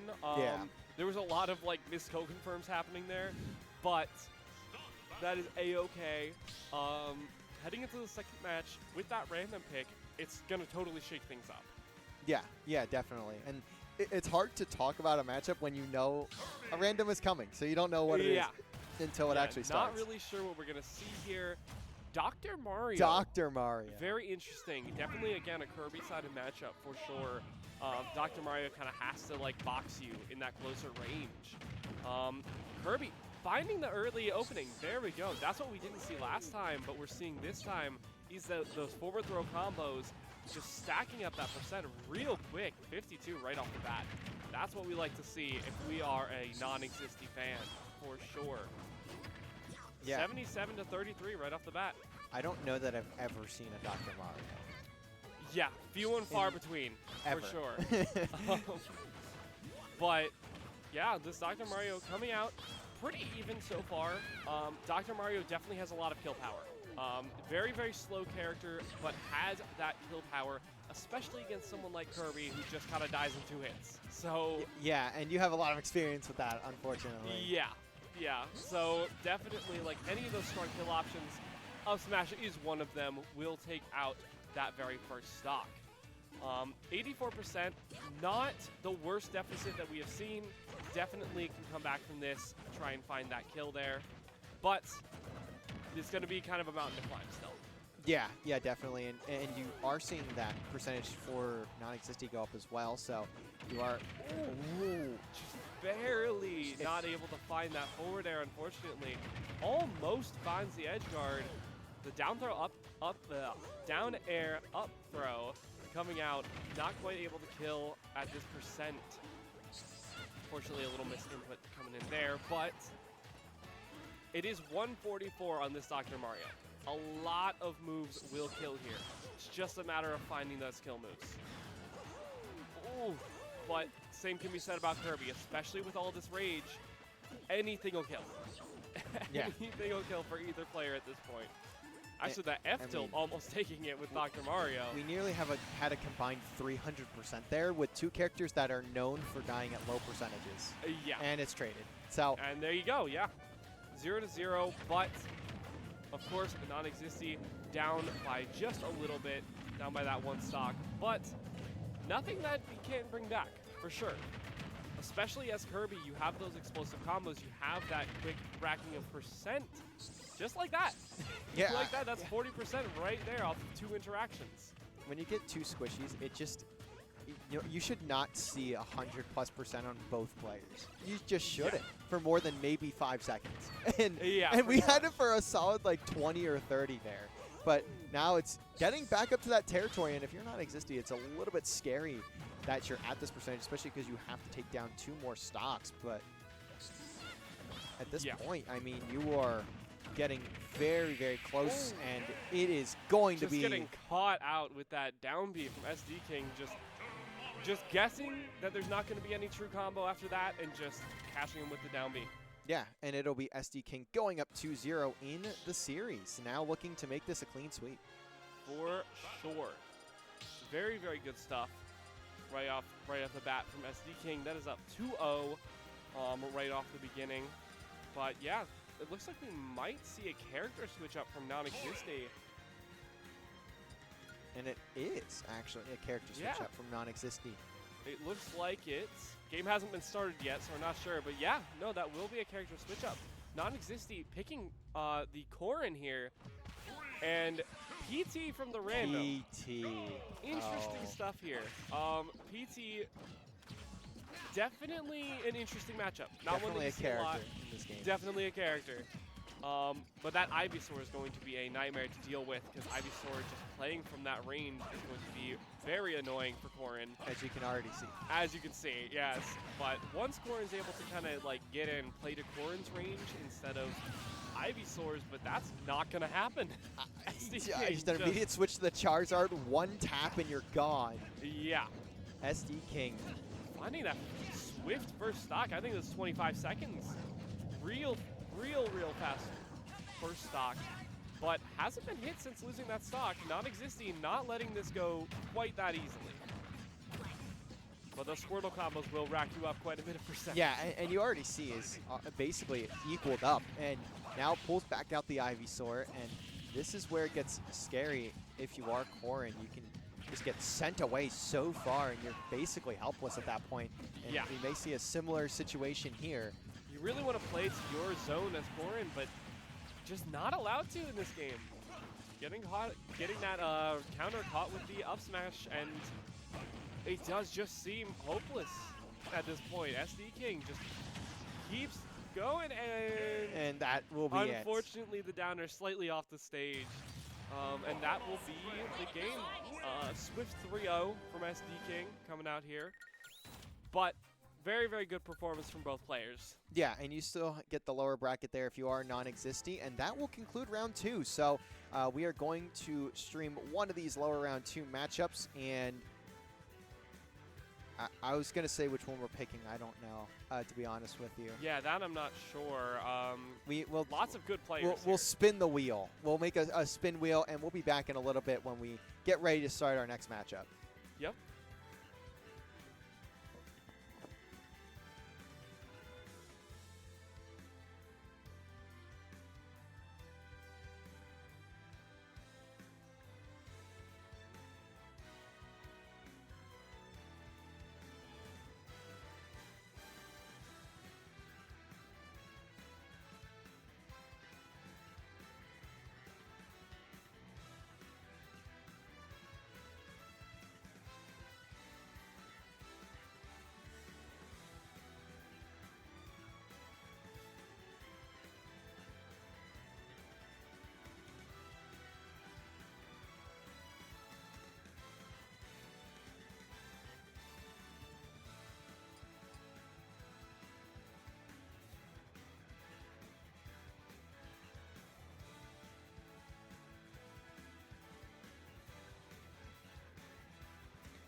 are back here, everybody. We have Confetti and Crystal KB in a lower bracket matchup, lower round 2.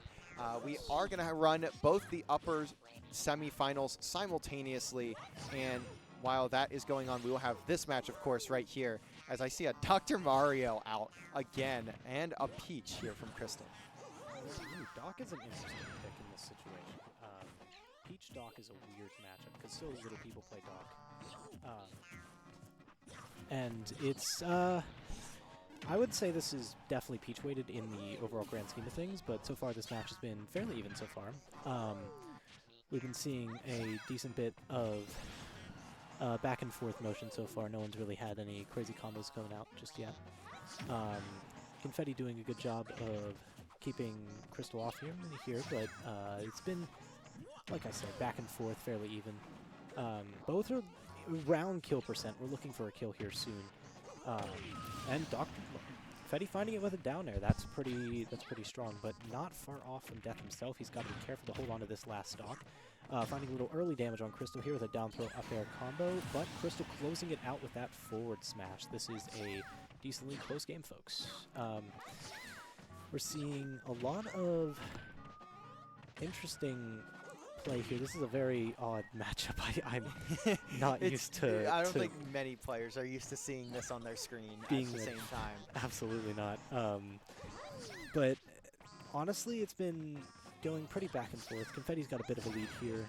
Crystal finding some small damage with the side B, but getting hit with that grab, put in the offstage situation. Yeah, and this is getting pretty close to kill percentage at this point if you are Crystal, so you got to be a little bit slower here and figuring out how you want to handle this situation now that you're especially at 131. Dr. Mario has a couple of wacky kill options that I've seen. Absolutely, he's got some really strong moves. All of his moves are really strong. And it's weird because I feel like Mario isn't the same. No, they aren't. Well, it was to differentiate them. I mean, they started that back in Melee. Doc has to have the stronger moves, and Mario has more combo potential. I guess the PhD helps you get stronger somehow. Clearly. It gets him in the gym or something. Confetti finding a lot of decent early damage here, getting a good kill, and setting up pretty well on this final stock here. Crystal's in a scary position, especially against Doc, but Peach has some good moves to get back here with that amazing back air. Some good moves that just should be able to kill pretty decently here. As long as Crystal can find this stock, he should be able to have a decent chance getting this back, but just not able to find that way in just yet. Confetti doing a good job keeping him off, but not quite finding the kill yet. We could see a good zoning from these pills here. We have Confetti finding that back throw, and that will close it out. The back throw just takes. Yes, that back throw is really strong. Mario doesn't have that, but Doc definitely has that option to that will hurt. You got to be aware of that. I'm like at least vaguely used to seeing like Mario, so when I see the exact same thing happen with like Dr. Mario, but it's like the complete opposite result. It's so confusing sometimes. It's very odd, especially considering Mario is so reliant on that up air, but Doc just happens to have a really strong up air. That one will knock you back, and combos are virtually impossible with him. Little Mac Switch. This is a very interesting matchup. Both of these characters quite low on the tier list, but that'll make for quite the fun one here. Little Mac has a lot more grounded options, which are really strong, and Dr. Mario needs to get in to hit anything. He is finding Confetti's finding that way into Crystal's defenses, and that's a bad spot for Little Mac with that bad recovery, unfortunately losing the stock there.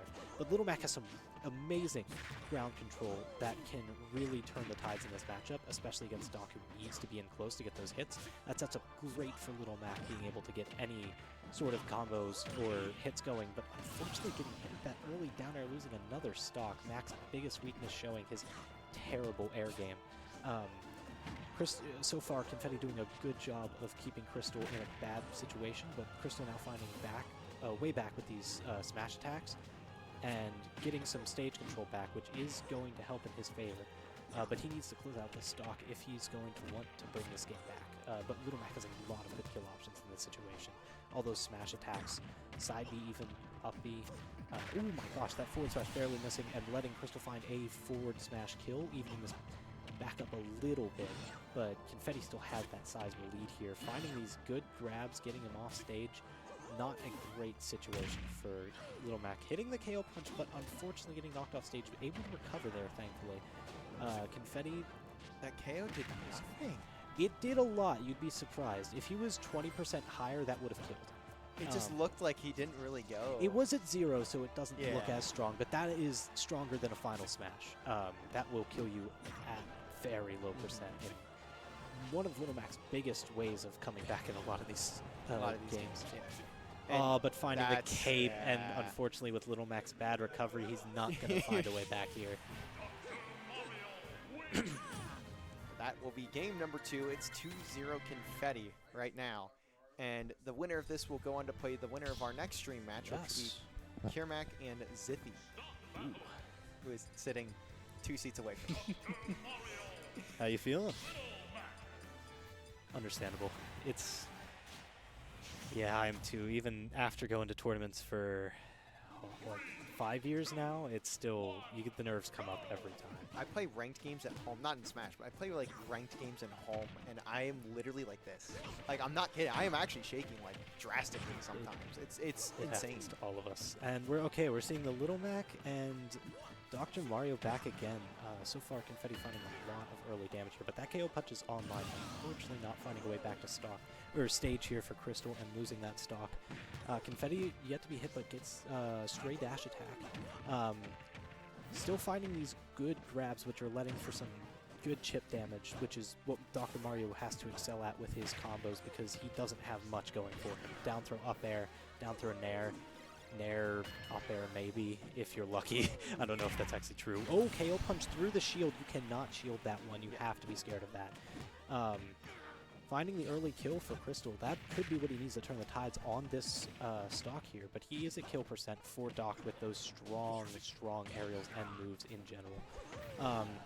Crystal not quite finding the kill, Confetti not quite finding the kill, and Crystal getting put in a bad spot off stage for Little Mac, losing the stock from unfortunately not having the best of recoveries.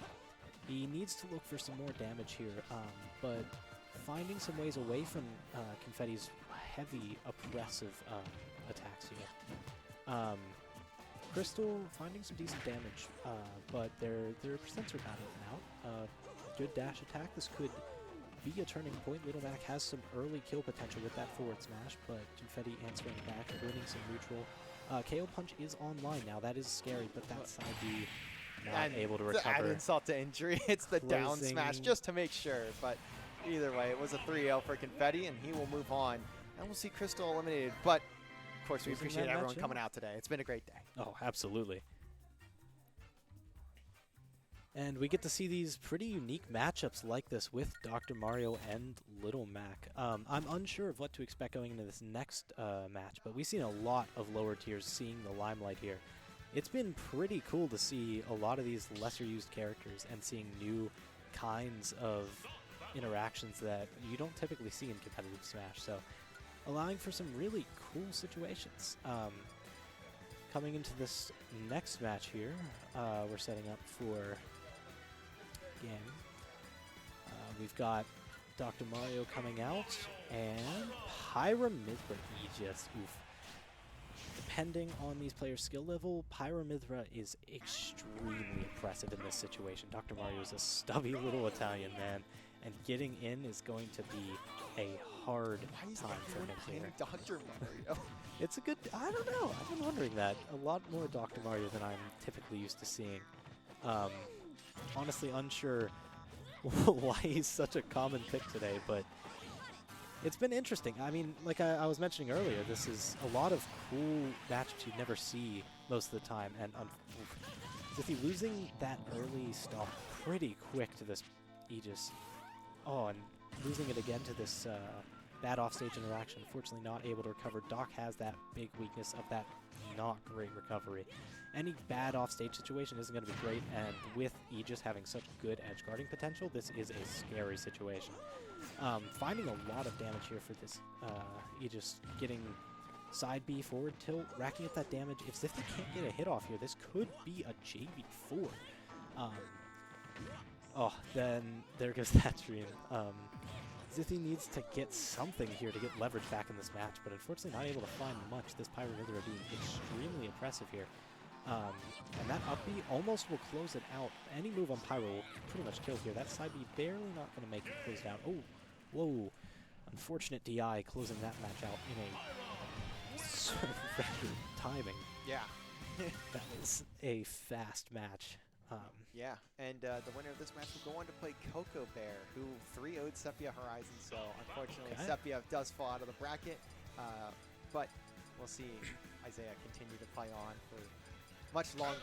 As, Interesting on the new other side, by the way, Riku took down a Puerto Ah, Rican Puerto Rican. 3-0. I'm not too surprised there. Those two, they did gentlemen to a random battle, so That's, yeah, that, and I think Riku would definitely win that experience. most battle. likely. All right, getting off here, Sora Meta Knight. This is quite the rare matchup. You barely see Meta Knight. And Sora is quite underused as well. If I had to say, I believe Sora has a bit of an upper hand in this matchup purely from the amount of stuff he's able to get off with some of these combos. But Meta Knight is no slouch either.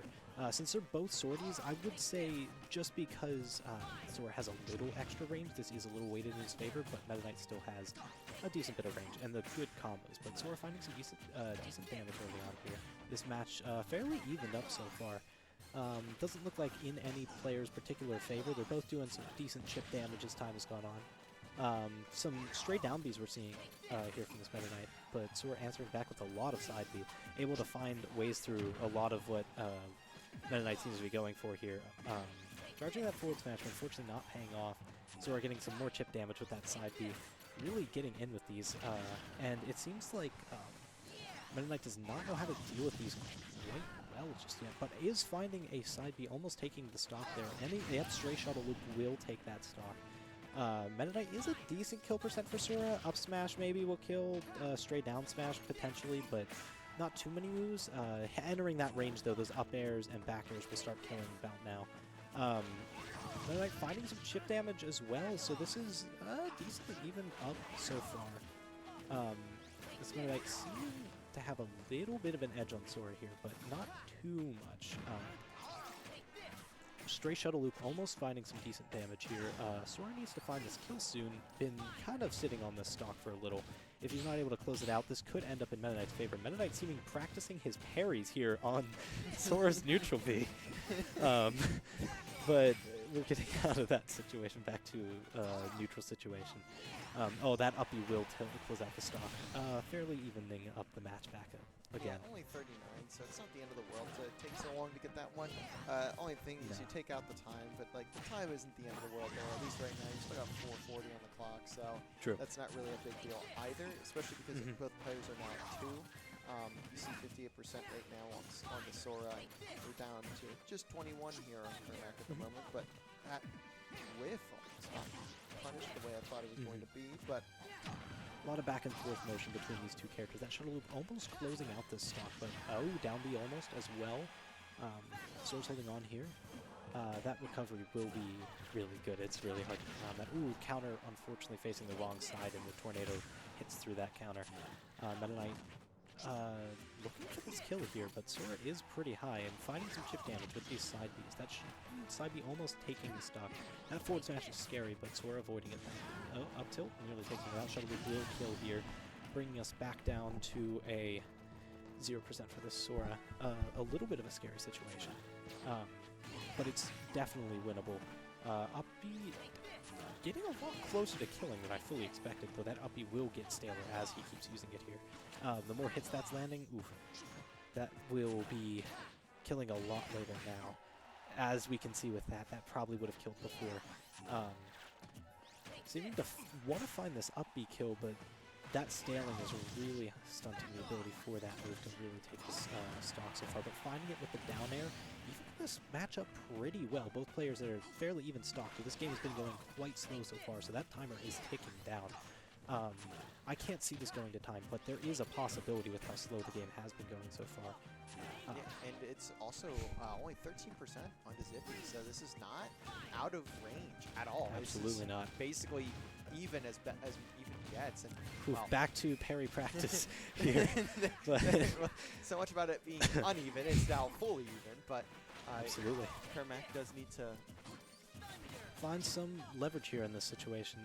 Getting some chip damage from both characters again. Side Bs from Ziffy getting some decent damage off, but Kermac pretty much answering back a lot of the time, as this match has been really even so far. Get up attack, beating out that side B, and Kermac finding some leverage here. Though Ziffy answering back fairly swiftly. Very even percents right now. This could be anyone's game. But with Sora's up B being a little stale now, that he's going to probably have to look for other kill options in this situation. This is about kill range for both up Bs now, but they're both a little stale. We have been seeing a lot of kills with them by these players. I wonder if they'll be throwing out some more smash attacks now, or back throws as time goes on. But back in this Firega situation. You see that a lot with Sora at times. They get in a good situation, fairly even, both at kill percent. This could go either way, honestly.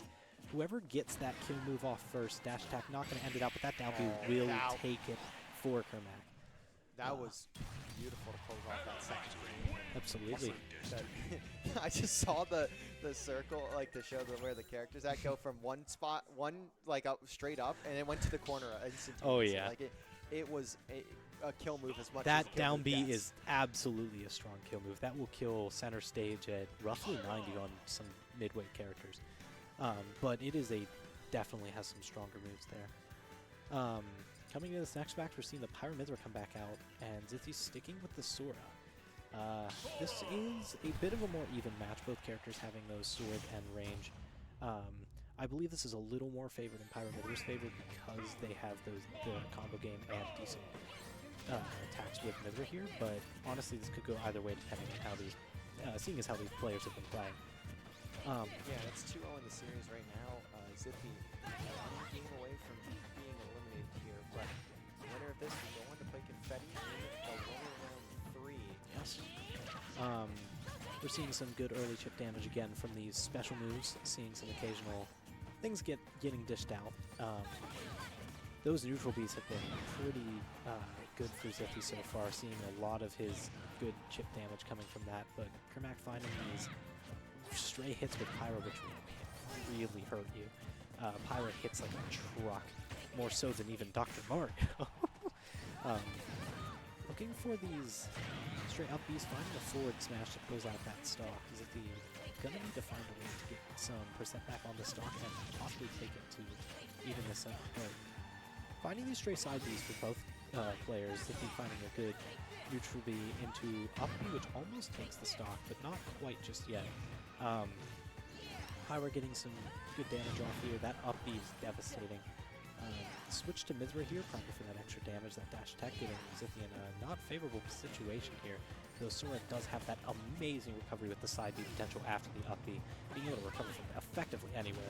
Back in that situation with that neutral B spacing, but getting out of it quickly. Ziffy seeming to going for these side Bs. A stray up B will kill here if connected properly. You could see a back air, you could see a random move. Put in special fall. Surprisingly not seeing the side B after the up B to get out of special fall. That's a bit of an odd choice. But we all miss those every now and again. Side B coming out, that forward tilt almost taking it, but Pyra just not strong enough after that being a little stale. That neutral B will take it though. Very strong move on Pyra. She is a truck, like I said. Yeah, I mean, you're at 140 here, but you still got all 3 of your stocks, and it's really Zippy just in a very tough spot here. Absolutely. Kermac in a very strong situation, but around that kill percent, basically anything from Sora should be taking the stock that has decent knockback at this point. Straight up B, back air, forward smash, up smash, down smash, any of that. Ziffy, unfortunately not side being after the up B, losing that game out, and that will close out the set. Kermac taking it 3-0. Yeah, and that will actually finish up our lower round 2 here, as we have Elor and who's that? SD That would King. be me. So I'm up you gotta on. actually hop over there. I gotta be hopping off. We'll see how this goes. As we got SD King next up here. On the lower side of things, we will have Wyatt take on Coco Bear and Kermac take on Confetti.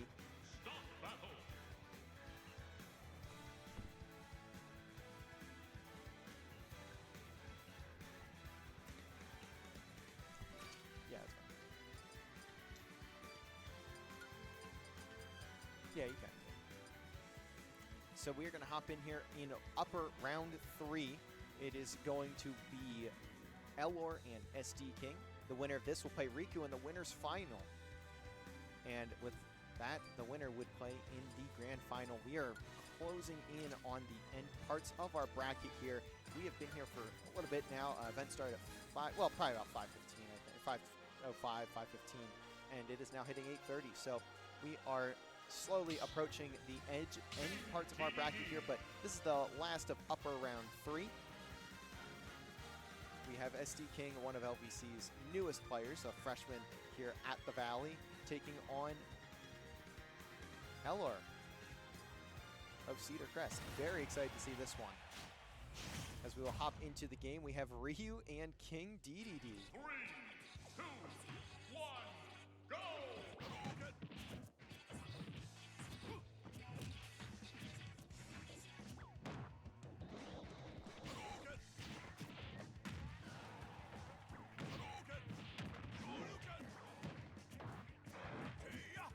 And welcome back.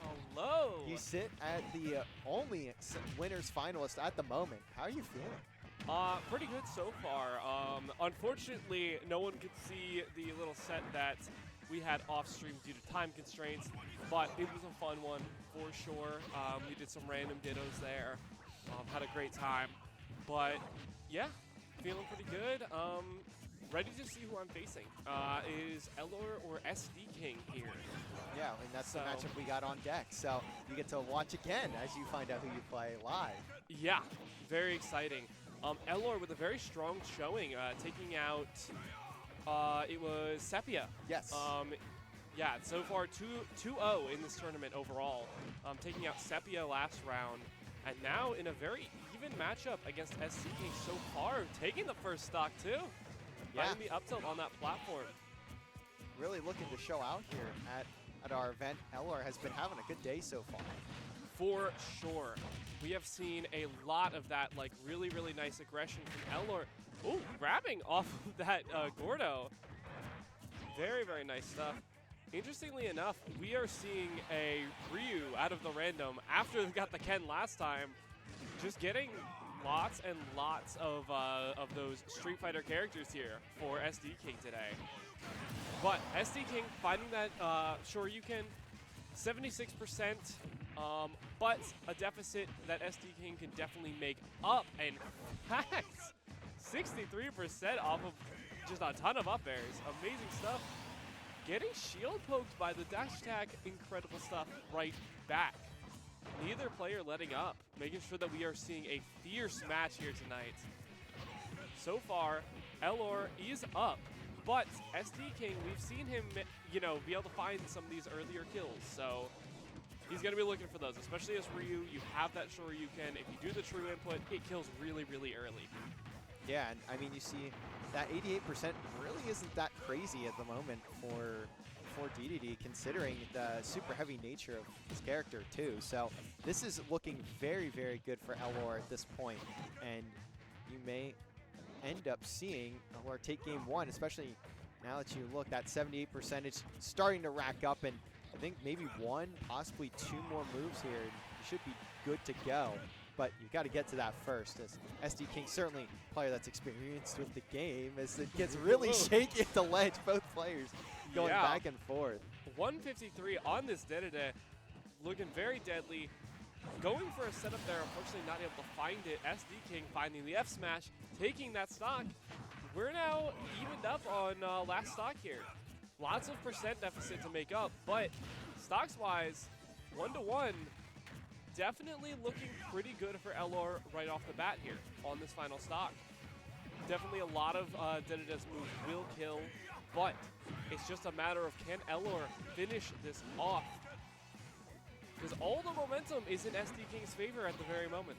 Yeah, I mean, somehow he's brought this one back, and he's almost able to complete the comeback, but now you've got to be very careful. Ooh, what a setup!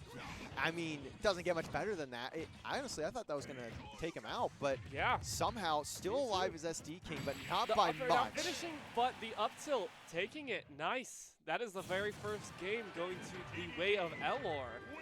1-0 so far. Pretty good stuff. Elor once again making a statement. Really putting in work here. Yeah, and the winner of, the winner of this game will go on to play you. The loser of this game will go on to play either Kermac or Confetti. So bracket is starting to really shape up here as we get closer to the finals of our event today, and we finally getting close to the point of handing out these lovely trophies that have been sitting in front of us all night. Yes, definitely. We have a switch up actually coming from SD King here, switching it up to the Robin, it looks like, moving off of the random. Yeah, I think it's the first time all night he's switched up from the random, so Yeah, I believe so. maybe he's sitting up in the chair and starting to really play the Lock it game. in. Because I think Robin is his main, no? Byleth and Robin. I was thinking of Byleth, Both of but them, yeah. He does play a little bit of both. I think mainly he's played Byleth in the past, but I have seen a lot of this Robin more recently, so it really could go either way. But Elor, not going to let it go down easy. Evening up the percents right off the bat. Really, Elor has really made a statement tonight, for sure. Definitely like putting SD King onto the back foot after that game one, forcing SD King to bring out the Robin. It's gonna be an incredible match for sure. Yeah, only has dropped one game in the 2 sets that they have played, so 6-1 right now is their overall count, but that's only matters so much when you're looking at it from this perspective in this current series. But you can already see too, 149% put onto the DDD, so this is a little bit of a scarier situation, but you are at your first stock for both sides, so it's not the end of the world. Yeah, and of course, did it heavy, but will not be able to survive something like that. Heavy to a point. There's a limit. But yeah, just 102% on this Robin. Definitely can die very, very easily here. Trying to keep that stock. Not trying to get ledge trapped to death, but it's going to be hard. Does, in fact, get around that dash attack, which we have seen get many, many kills in these sets. Yeah, I mean, that's just good work from SD King to get out of that one, but you are, I was going to say you are due for death at some point, and that was it right there. Catching the jump out of the corner with the up tilt, knowing that SD King is scared and wants to preserve that stock, very, very good stuff. But SD King answering right back, getting some percent, not going to let all of the momentum swing in one go. Yeah, and I mean, you are seeing Elor get right back into it. But they do need to start finding a way to connect here, as you'll see the ledge guarding over and over here with the suction. Yeah, definitely. Those ledge traps are going to be where a lot of that percent and a lot of those kills are found. Elor once again going for the setup, but unfortunately not able to find it. Now that is pretty low percent on your second stock if you're SD King, so you do feel like you're sitting comfy, but don't want to find a way to throw this lead. So we'll continue the aggression. We'll make sure to play with the Leffen sword. Doesn't want to really do as much brawling when that Leffen sword is down. That, of course, being the electric sword that you see that has a limited amount of uses before it must recharge. But once that comes back up, it's time to brawl. Your aerials and your smash attacks start hitting like an absolute truck. Yeah, it's just getting to that point may be the issue. As you can see, 107% now, very close here to taking this next stock as it does come through. The spot dodge. It's always right as I say something about it. That's when it happens, but I pick good times to speak on it. As now you have even this up, at least in the stock count, you have a little bit of work that needs to be done before you can even up the percentage count as well. But as we've said before, when that percentage is even in the literal number, it's not really actually even. No, not for Dedede. And honestly, it's pretty even right now. This 50 to 93, it takes a lot of extra percent for Robin to be able to get that kill compared to the Dedede. And all of that rage is going to build up. Dedede will be killing really, really soon. Yeah, and I mean, in the same vein, you can almost say the same on the other side of it as well, that you're up to 134. But you've got to find your kill options, and they're starting to grow in number. These ledge traps for both players are looking very, very deadly. Of course, And getting the trade with the back air on the up tilt. There you go. That is 1-1. Very, very close stuff. Yeah, very, very close there. But that's about what we probably are going to be expecting for the rest of the series as well, now that we have kind of gotten an idea of what both players look like. And that also may depend on if change-ups come through, and they do. It's going to be Hero now for Alan. Eller bringing out the Hero. Very interesting. This is the first time the entire tournament where we have seen the Hero come out. This is very interesting, especially with how close the last game was. I think Eller just looking for a little bit more comfort, being able to play at that farther back range, not have to deal with, you know, getting boxed with all those projectiles. It's impressive that you can menu and play this game at the same time. Yeah. That is, I think, the most impressive thing about characters of this nature. Seeing someone have to literally go through a set of menus just to make something happen and still be competitive in the game is it's impressive, to say the least. Definitely. It really puts your reading ability to the test, making sure that you can recognize those fast. Because otherwise, you're going to end up in situations where you're using the wrong spells. But SD King, wow. Really finding that early stock, just not able to find anything from Eller, just trying to find those openings, but constantly getting shut down. Especially right there, lost all of their MP because of that fire hitting them right before they could use their full magic burst. But it will be at least evened up. So it is 2-2, but for how long? You saw SD King going on a little run there, and this match has certainly sped up a little bit outside of the needing to menu so you can switch your spells. For sure. Finding the bounce, incredibly important in this matchup. Making all of those projectiles non-existent, but finds 3 consecutive hits, then that string will just kill. 106 after the hit, incredibly early kill. SD King's feeling good after that one. Oh, I'm for sure. And with a win here, he can put himself up 2-1 in the series. Can put himself on to series point to take you on in the next round. So yeah. That is what you're playing for. At least if you win this match, if you lose, you're either facing Kermac or Confetti in the following round. Yeah, get to that point. Both also other fierce competitors in losers, but like not by a lot. No, definitely fighting very, very strong down there in losers. But this game is going to be a close one. That stock could leave it at any moment for SD King. And there you go. I can hear if I stood down the hallway, I would have heard that controller spam. Yeah, that mash was crazy stuff. That was vile. We could hear it all the way over here from the commentator's booth. That Hocus Pocus losing all the mana. That's so unfortunate. But getting that mana right back. You got that forward air dash attack, and it's an even game. Yeah, it's straight up even right now, and this is as close as it can get here. It is 1-1 in the series as well, so you're playing for series point. Yeah.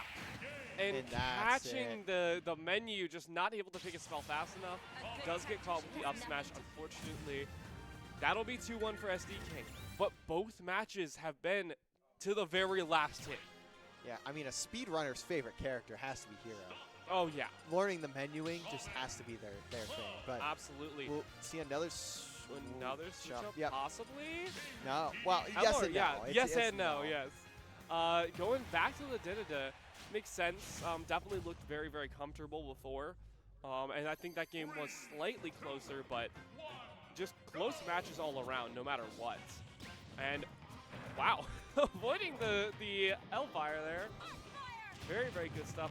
Spinning it back out 69% right off the bat. And make that 95.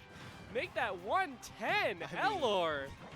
Coming out hot in Game 4. You want to see the Game 5. For sure. And I mean, it's almost evened up, though, immediately by SD King. Yeah. And it is. A quick response back. 95 on the board. Incredible stuff. Both players just playing for keeps. Amazing stuff here from both players. 129 almost getting the kill. Oh my goodness. That reflected L Thunder almost able to pick it up, but not quite. Looking very, very close. 142 to 135. Of course, Didada lives a lot longer, but Robin does not. Finding that up tilt, taking that early stock. That's what you want to see if you're Elor. but the immediate response from SD King. Yeah, it's instantaneous there. And now, I mean, it's 2-2, and you've made it basically 0-0. Although 22% maybe actually makes it more even Yeah. than not. But yeah, off to an amazing start, but those L-Fires getting you those combos, getting you that percent real quick. The grab though, that could be the start of something. Unfortunately not able to follow up after that up air. Yeah, and you are getting up there now in your percentage if you are the DDB, so you need to be being a little more considerate of your percentage at this point in the game. Good catching. Tried to set up the combo, but it doesn't go. Catching them with the neutral be a lot this game. Finding a lot of those projectiles, a lot of those just like player hits with it. Definitely getting a lot of value out of that for sure.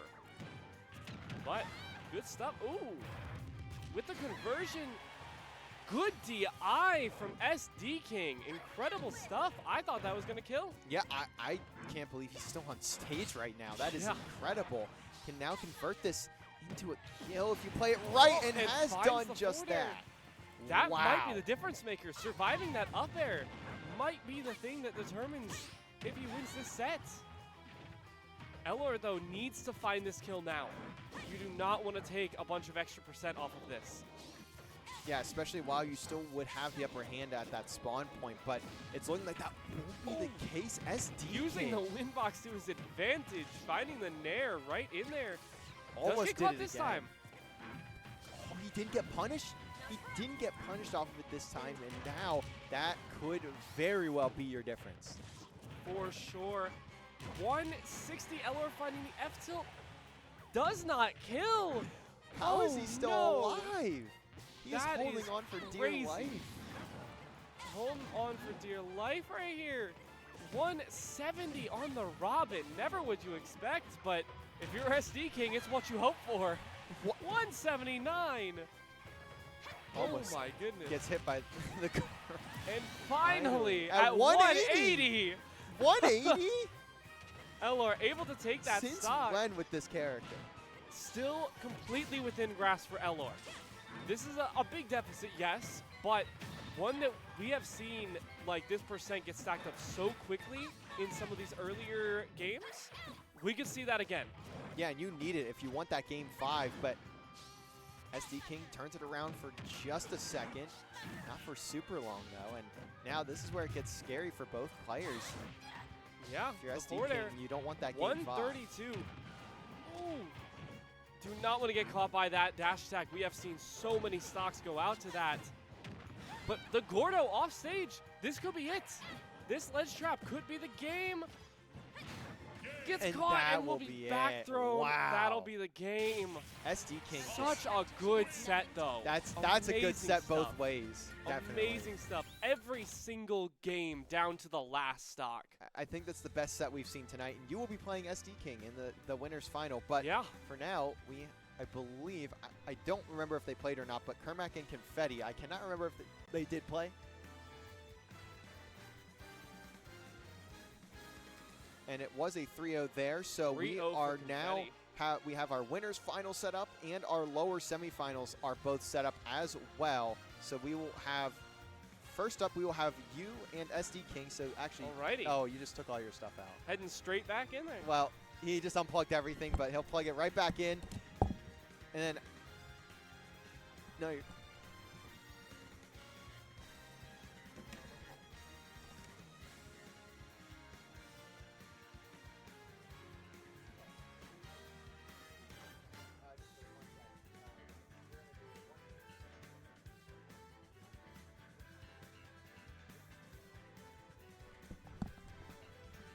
all right, so we have another one of the donation incentives coming up actually before we get into that winners final. And we are going to do one-handed matches. So both players will be playing with just one hand in this set.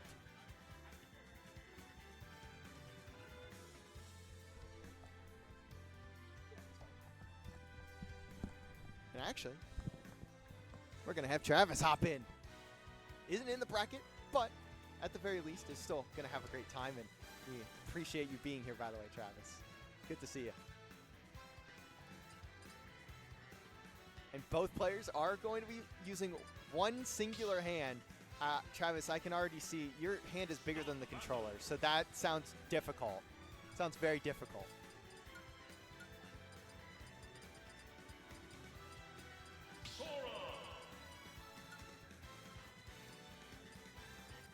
But while we're setting this one up, we'll take a look at the bracket here. We have Riku SD King in the winners final, so the winner of that series will go on to play in our grand final with the winner's bracket advantage. On the bottom side, you have a Puerto Rican and Coco Bear, alongside Elor and Confetti. Those will both take place in just a little bit after we get this series going and after we get that winner's final series going. But for now, we have Jigglypuff and Sora, with both players again playing with one hand. You can't really see it on the camera there, but just trust me, they are both playing with one hand.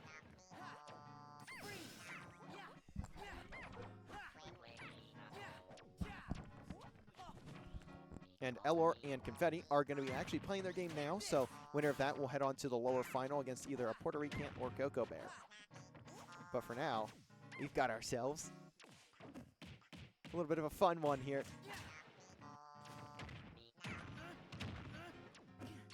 I feel like you can almost see the struggle on screen even without being able to see where their hands are at. But a little even for just now. Slowly going further into TJ's favor, but not by a lot.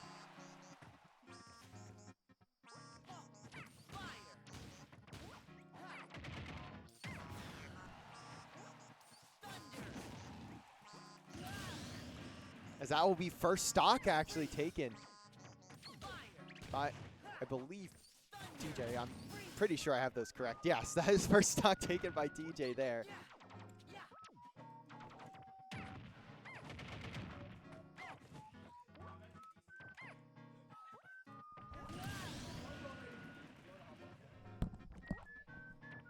I figure I'll let Isaiah guess both of his Smash players.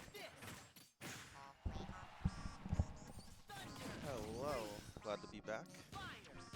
Yeah, you've been running up the bracket, by the way. You've been 3-0ing all of your players. Hey, it's the Ganondorf, what can I say? That's wild to me. But what are you expecting out of having to play with one hand for this? I can't imagine ever doing this. I feel like I would need to change a lot of my buttons if that was the case, but they just went straight into it, so it's very impressive from their side. Yeah, it was like no hesitation. They just wanted. They just wanted to play it, and they are absolutely grinding it out. Yeah, to be honest, their movement doesn't look too bad. It just seems like it's hard to change direction for some of those hits. Yeah, I think that's I think that's like the biggest thing that you're seeing here is initially your movement isn't too bad, but the second you go to like do anything other than go in a straight line, it just gets very complicated. Which is where the Jigglypuff pick was a little bit of a surprise to me, because with Jigglypuff being an aerial character, it makes it much harder. Yes, movement's all Jigglypuff is about. So well, and switching those keys I feel might be a little difficult too, especially with only being able to vaguely move your hand around the controller. And I think the one thing you have to take into consideration, I feel like the only reason I even thought about this is because my hands are pretty small, is the size of their hands. Yeah, I said that. That was the first thing that I said. I said about TJ was that the hand literally took up the entire controller. So first game there went to TJ.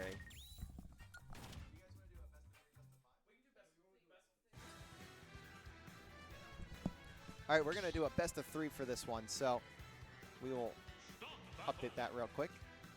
And I believe we're getting a change of controller as well, which I was going to say that about the meta for this, because I feel like you may actually want to use like a singular Joy-Con sideways. Yeah. I think that might, or I guess vertical would make more sense, right? Yeah. Because that's kind of designed to be used one-handed. That is so, true.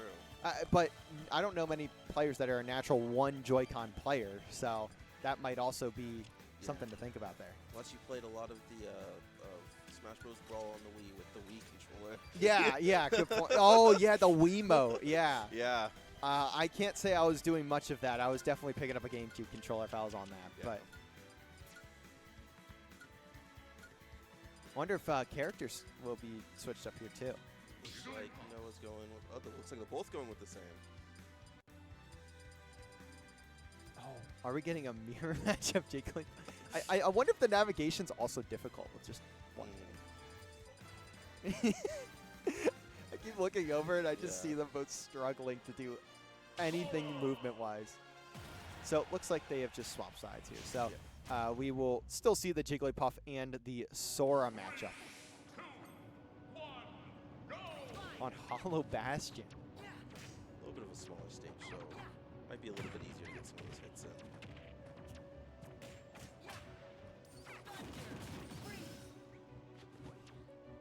But again, it is 1-0 TJ, by the way. So up at the series point, we are doing a best of 3 for this. So 2 to win. And you're seeing it a little even and a little bit hard to navigate. Yes. Which has been, of course, the theme of this one. I will say, though, as someone who participated in the blindfolded match, I think I'd rather do this one than the blindfolded. Yeah, yeah, and they lasted maybe like 20 seconds a game because you're just directionally both going right off the stage. It was not even close. But I feel like, I don't know if I would pick, I don't know that I'd pick either of these two. I mean, to be fair, I play Game & Watch. Like, I don't play a very complex character to begin with. But they're at 100% here, too. So. Yeah. It's actually going to be evened up here. And even percentage-wise, you're not really too much of at an advantage here or disadvantage when you're looking at it either. What? Oh. Until that happens. Until that unfortunately happens. And I don't know that there really is going to be an ability to recover when you have one hand on the controller.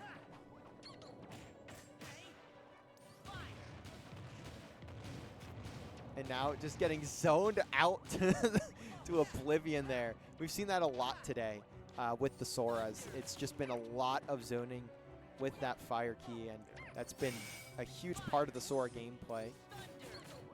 He's one of those characters that I feel with the neutral B, if you're using it correctly, is just very oppressive, especially with ledge guarding and I mean, obviously aerials is his main thing, but being able to use it correctly in the air is just so much more difficult to go against a character like that. So. But that's a good play to end off the game. And you see it there. That is a 2-0. Cooked with the last part of it at the end there. That was a solid one. But we now get to move on, and we have Riku and a Puerto Rican. A Puerto Rican's playing in the lower bracket. We have Riku and SD King up next on the main side here. That is the winner's final. So we will see them take each other on to conclude the winner side of the bracket.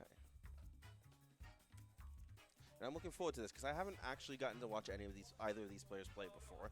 So this will be my first time spectating them. Yeah, these are, of course, as we both know, these are two LVC players. We've seen Riku and SD get some decent time in series throughout the semester. Riku, a Kirby main, and we've seen SD play primarily Byleth, but will play a couple other characters as well. So we'll see, though, if it ends up being a double random, which is always the possibility. I know a Puerto Rican and Riku in their previous match played random every game. So we'll see if that ends up being the case here, which could be possible. But again, we are getting to the point where we're about to start handing out trophies. We got these lovely things that I ended up going through 3D printing. I actually haven't read the name of the person who made the design yet because I just kind of forgot to. But we actually are hopping straight into game number 1. It's going to be double random, and it's Peach and Kazuya. Not ideal for either... or yeah, Kazuya and Peach, or Daisy, sorry. Yeah. So, this is a weird one. And actually, I have them messed up. It is going to be Riku on the Kazuya, and it is going to be the Daisy for SD King. Nice parry there. And there is no recovery there at all. So, first stock is gone. And I know Kazuya is also quite a powerful character from what I've seen in this season. We've ran into a couple of them in series, so a lot of power, and also against the Daisy, I don't even know what Daisy's moveset is. I do know that she is primarily used with her aerials. Her down B, she pulls out turnips and occasionally she pulls out a bomb, which is very powerful as well. And then she has the hip thrust, which is her side B that you just saw there. But being able to use her ability to float if you hold the jump button, it will help her hit some of those aerials, especially closer to the ground. And now you're just getting zoned out by the ledge. 154. Basically anything's going to kill here. And there it is. We all were waiting for it. We knew what was going to happen, and there it goes. This is a rough one for SD King to have to play Daisy, definitely. It has not made things any easier, but it certainly has made things significantly more difficult. As you see here, this one may be a quick one for Riku. But this is the fun thing about doing the double random is you don't know what character you're gonna get. It could be someone you know super well, someone you don't. So it just makes the tournament even more fun going forward. So yeah, and that's at least gonna be one stock taken by SD King, but you may be too far into the depths of it to get back into it. You are down 60% and a stock. As that one almost ends game one there, but we'll still be alive for one or two more moments. But basically anything you do here is Kazuya is going to kill. And yeah, there it is. 1-0 Riku. Yep. But as I was saying, we are actually getting very close to handing out some of these trophies that we've spent, I've spent the entire week 3D printing. So I'm very excited to finally get to hand these out. The person who made this design, which was uploaded like 7 years ago, was Carlos Eduardo Cobain Villalobos. That's what I would go with. Yeah, I apologize. I got the other three correct. The last one throws me off a little bit. But thank you to whoever that was for uploading that design 7 years ago. Wow. And I now get to use that as my trophy presentation. So. Well, they look awesome, and I know the players are going to be excited to bring them home. Yeah, they look so cool. I'm very happy with how they came out. Got the Lucina versus Link now.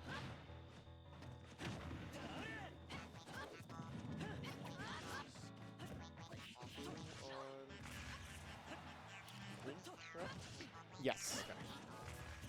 And then that's Lucina. Definitely a character I have not seen over the course of this game. Lucina.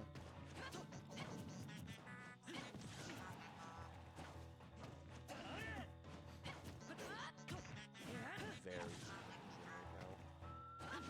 Has something got ledge guard.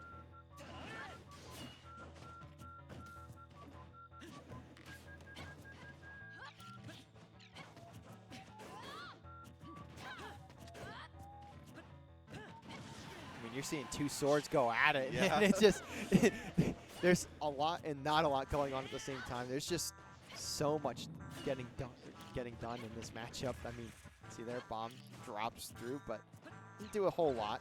That one caught, but it's not going to matter. You'll see first stock going over to Riku.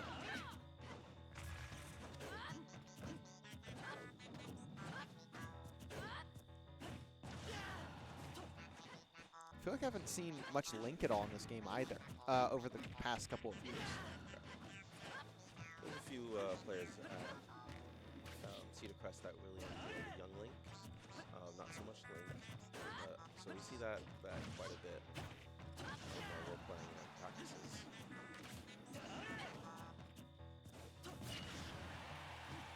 But at 188%, 200 before finally losing that stock. Now even at 2-2, and didn't take a lot of percentage there either.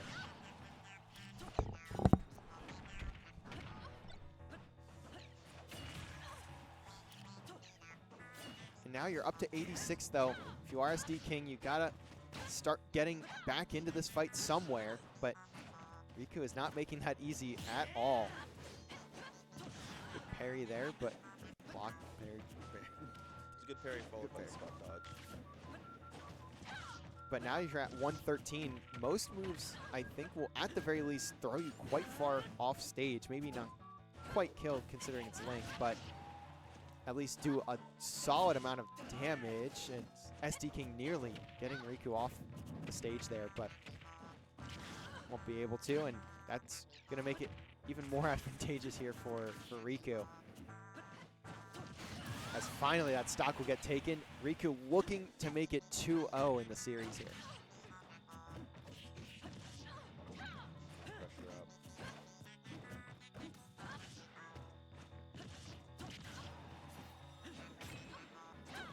I had a hard time earlier with the players playing Dungeon, how impressive the battles are with him. Sometimes just because he has so many, Yeah. those, get hits in, and looks like the Link players did a very good job of predict battles to predict the opponent.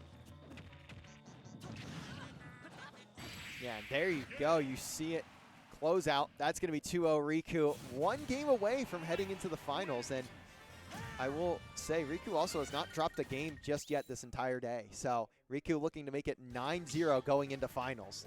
Wow.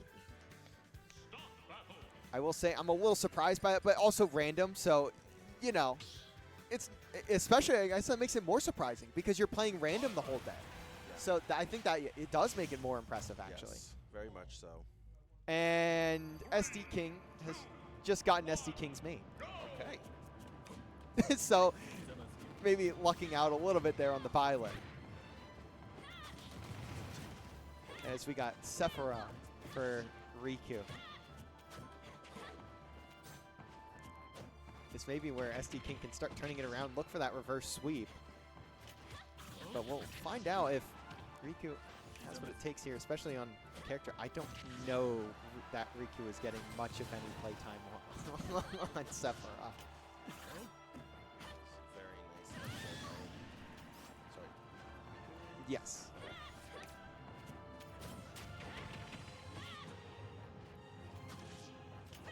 And actually, almost going to be that second stop taken quite early, too. Only at 21%, but you get that recovery, and I mean, that Bioth recovery is great. You have so much space to get back onto the stage, but at the same time, you can't be relying too heavily on being off stage.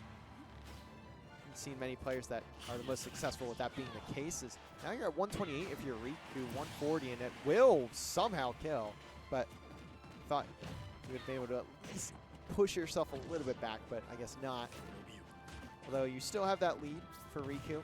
75% done percentage-wise here. Up to 90 now. Should be pretty close to kill territory.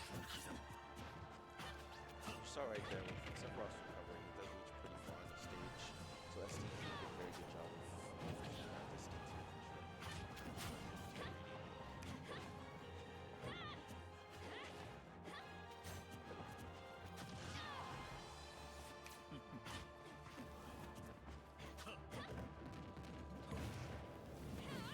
I mean, just continuing to rack up the damage here, and that didn't quite connect as much as I think it was intended to, but it does just enough to force SD King far enough off the stage where there is going to be no recovery. Now one stock away from Riku keeping a clean sheet into finals. Looking at 15%, but very much opened up very fast with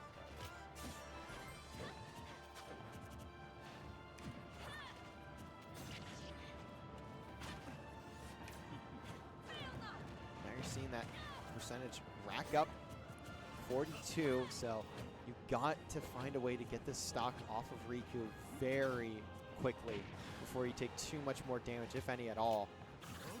And this may be the opportunity for just that, actually. Maybe not. It does get turned around, and now Riku can just fly off stage and end this series with style. 3-0. And Riku is into the finals with a 9-0 game count. We'll also have that winner's bracket advantage where you have to be bracket reset to lose the tournament. So Riku in a great spot to take home the glow-in-the-dark trophy.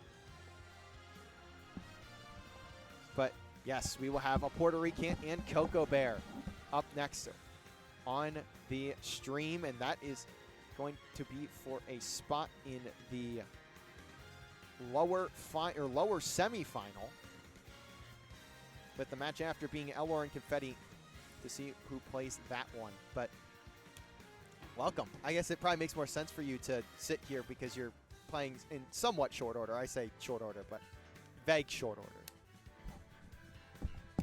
Hello, hello. Welcome back on. Yeah, we're back, and here we got Puerto Rican versus Coco Bear.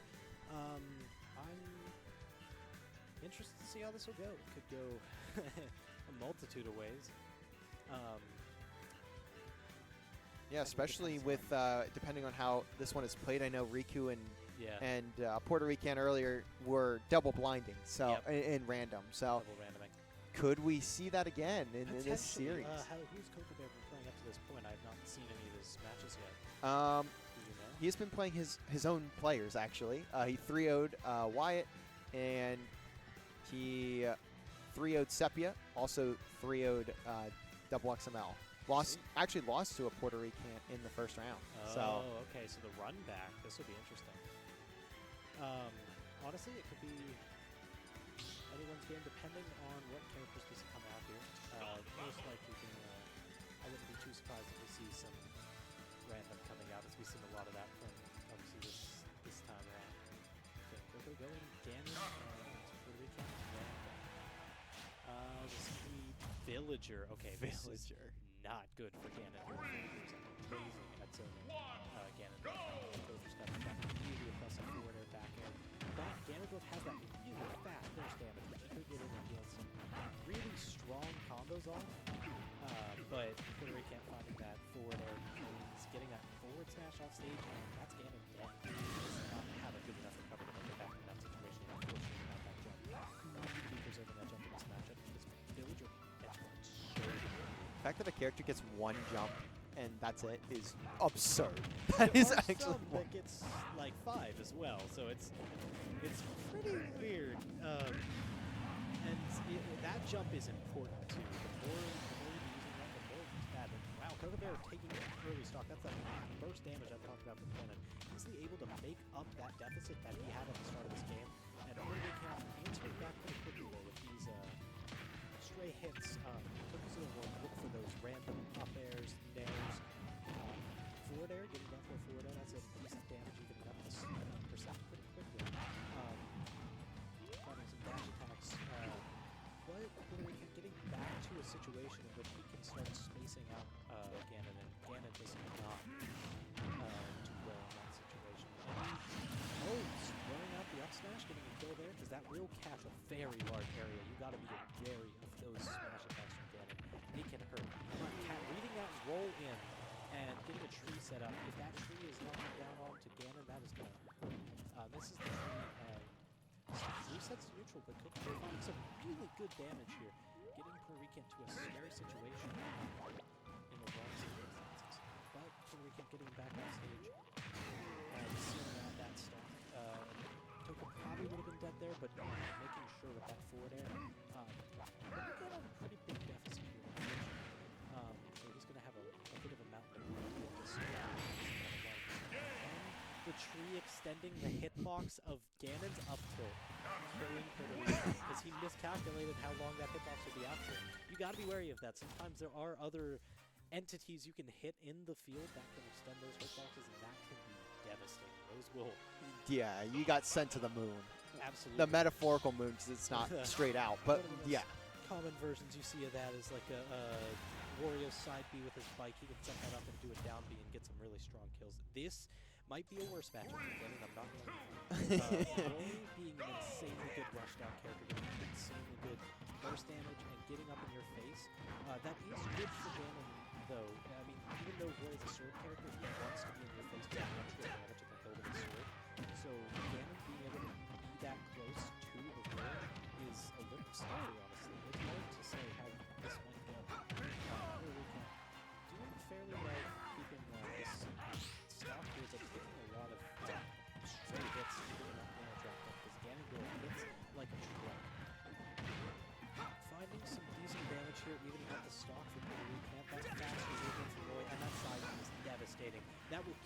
like 60 at the ledge. If you are not ready for it, you gotta be wary of that. Puerto Rican finding that damage back, getting a bit of a lead on this stock. If Coca can close this out fast, then this could get bad. But John has a lot of weapons for that back throw, some stray smash attacks, but you gotta get the right setup. It is hard to get in with Gavin. As we see, doing edge guard, ledge trap mercilessly to the left side, way back in. Nearly hitting that forward smash. Ooh, that's a golden footstool. Killing a little early on Coca there, unfortunately. Puerto Rican from connected up air to forward smash. Then finding a side B to down tilt because Puerto Rican delayed that roll after landing and missed the time. Okay, Coco getting Puerto Rican in a scary situation. Never a good place to be against Gavin on stage. That down air can really take that shot. Puerto Rican doing a good job of landing. They're back into a disadvantage. Okay, receptive neutral here. It's a grab on him. Decent damage. Goes ending that kill percent, but Royce Fitzgerald barely makes it back here. In that kill percent, Royce side kill up the ledge range would be very scary. You gotta be wary of that. If you're not watching that early. Not quite closing out the stock. Getting that down tilt though, getting some early on. He needs to close this kill out soon, otherwise he's going to be having problems because of that really strong Roy forward smash. Roy being as rushed down and strong as he is with those fast options that are great, Gammon doesn't have much he can do to get around that, so making for an ultimately not great matchup for Yeah, and it's now 1-1 in the series. A very close one here, and I would imagine we're going to see much of the same, and it's exactly what we get here. We have Random and Ganondorf, and the Random will be Lucas this time. Puerto Rican's main is Ness. Lucas almost the same. Lucas is similar to Ness, but I don't think it'll translate too well. Ness has a lot of interesting movement time with his down B and other stuff like that, especially with the Pickle Fire setting up the combos, where Lucas has about none of that. He's got good combos with his air, down air, forward air, stuff like that, but he is also pretty light, finding the kill early for Coco Bear there. Lucas is quite the different character from Ness, so I'm interested how Puerto Rican rolled that. He is doing pretty well, spacing the stairs, getting these neutral airs for good damage. That forward air is scary with Ness, or Lucas, and that back air not spiking. Oh, his up B getting eaten by the stage because he was too close. That's an unfortunate loss of stock there. Look at their sitting kind of pretty here with these higher stock. Right, Puerto Rican closing that stock out. He needs to get some good damage and combos off this stock if he wants to close this game. Coco Bear's got the right and lead, but Lucas does have some pretty good combos, so if he can get in and land the right moves, we could see a quick fly off there. But Coco Bear doing a good job of keeping Puerto Rican from the hits. Ooh, big freeze in this situation, kind of scary. That move will devastate going off stage. That is one of the best moves Lucas has. Good fire spacing, not much Ganon can do without projectiles, getting the throw out on the attack. But found a way around it. Doing a good job keeping Ganon out with these the deep projectiles, but unfortunately getting hit by that forward smash after that And that's going to be 2-1 up for Coco Bear. One away from finding his way to the lower semifinal. I mean, seeing Puerto Rican pondering over this. Does he want to play Ness or does he want to play Random? Playing Oh his main. no! All right, we see the Ness come out Uh-oh. from John. This is gonna be this might be one. He of decided to Ganon's- lock in. You can see them just giggling it up in the camera there. This might be genuinely one of Ganon's worst matchups. Ness has a lot of good combos and tools here, and Puerto Rican is gonna be able to land a lot of that stuff here. This is a scary matchup, especially with how aggressive Ness can be. He's a lot faster than Lucas, still as floaty, but able to get in a lot more with that down B being a great double jump cancel tool, letting him set up for a lot of good stuff. Edge guarding with that up B is also going to be scary, and the yo-yo. The yo-yo is one of the scariest things for Ganon. Getting back on stage is going to be dang near impossible with that yo-yo out. Barely taking the stock there. That was some crazy DI coming from Cook, losing that stock. Puerto Rican showing really decent defense in the early game, but they're answering back swiftly with that side B down tilt. But Puerto Rican having none of it, getting him off stage into some more disadvantage. And Puerto capitalizing, well, getting hit by a straightforward smash from Coco Bear. And he didn't take a lot of percentage there either. He's only at Did not. 35, This so is he can evening basically up get that back quickly. right away. Ganon has that burst damage, as I said. If you can get in, it's scary, but the problem is getting in usually. It is the problem. Especially against Ness with that PK fire off stage is terrifying for those down airs. Very scary situation. Ooh, that'll finish it out. Two in Forward a air, row. Psy Magnet into that down air. That is a devastating combo that will take stocks really early. Turns out Ness is a Puerto Rican's main. Did we know that? He's a little crazy. He's playing a character that he's practiced for a while, and he's doing a little better. I can't say I would have ever imagined that. It's a bit of It's a pondering. it's an interesting predicament, huh? Okay, getting into this next match, we have our final game of the set, game 5, Ness versus this Ganondorf. Puerto Rican doing a good job so far of keeping Coco Bear out, getting some early damage practically firing through a fair, landing some occasional stray hits. Ooh, dragged out up air to down tilt, that's some nice damage. Puerto Rican has yet to get hit. That yo-yo, like I said, scary, but finding a way around it. And that up B also very impressive edge guarding tool. Unfortunately not hitting hit there here, giving him a free way back to stage. But Puerto Rican is not letting up on these hard assaults. Any back throws, some straight back air, up air, all of those will kill from Ness here. He's got some really strong free moves. Even that forward tilt almost taking the wheel. And finally catching the up B with the up B from Puerto Rican, which will take that stock. Puerto Rican sitting pretty well. But Coco Bear starting to answer back with some straight hits. Unfortunately not able to do much. And that's now in that situation. Ooh, that's a juggle situation for Puerto Rican here, racking up some massive damage really quickly. Trying to use PK fires down there, that will close out that stock. You can tell he's locked in. You can tell Absolutely. he's playing so much faster, That and back he is air- just being relentless. Oh, absolutely. When Ness is played effectively, getting those double jump cancel side magnets will get you moving fast jab block, landing the 2 PK fires down air, getting some massive damage off here. Just looking for the 3 stock here. Some real dominance. And that back air missing the tech, and that will close out the set. Puerto Rican bringing this back from being down by pulling out that main, making for an interesting fight here. Yeah, now we're going to have Elor and Confetti take each other on, which I think they're actually just practicing against each other right now, which is the crazier I am thing. not too surprised. I had a opponent earlier ask me to practice a little before our set, and that's interesting. They get a feel for each other before they get up here. They might know each other decently well. This will be an interesting match. This will decide our second person in winner or losers semis, and then after that, whoever's coming up to fight me Yeah. in losers finals. So it's either a Puerto Rican, Elor, or Confetti, and It'll be an interesting match to see. If Puerto Rican pulls out that Ness, he's been showing pretty dominant with that Ness so far because, I mean, it is his main. And that friendly finish up Yeah. with a bit of a crazy. I oh, kinda it missed was a- not Elor that was over there. I thought it was, but it was Oh, I see. not. Confetti was playing in it, though. So Confetti will hop over here on stream, and then we will grab Elor so we can All right, get so this if I one. remember correctly, Elor is our DDD player, and who's Confetti playing?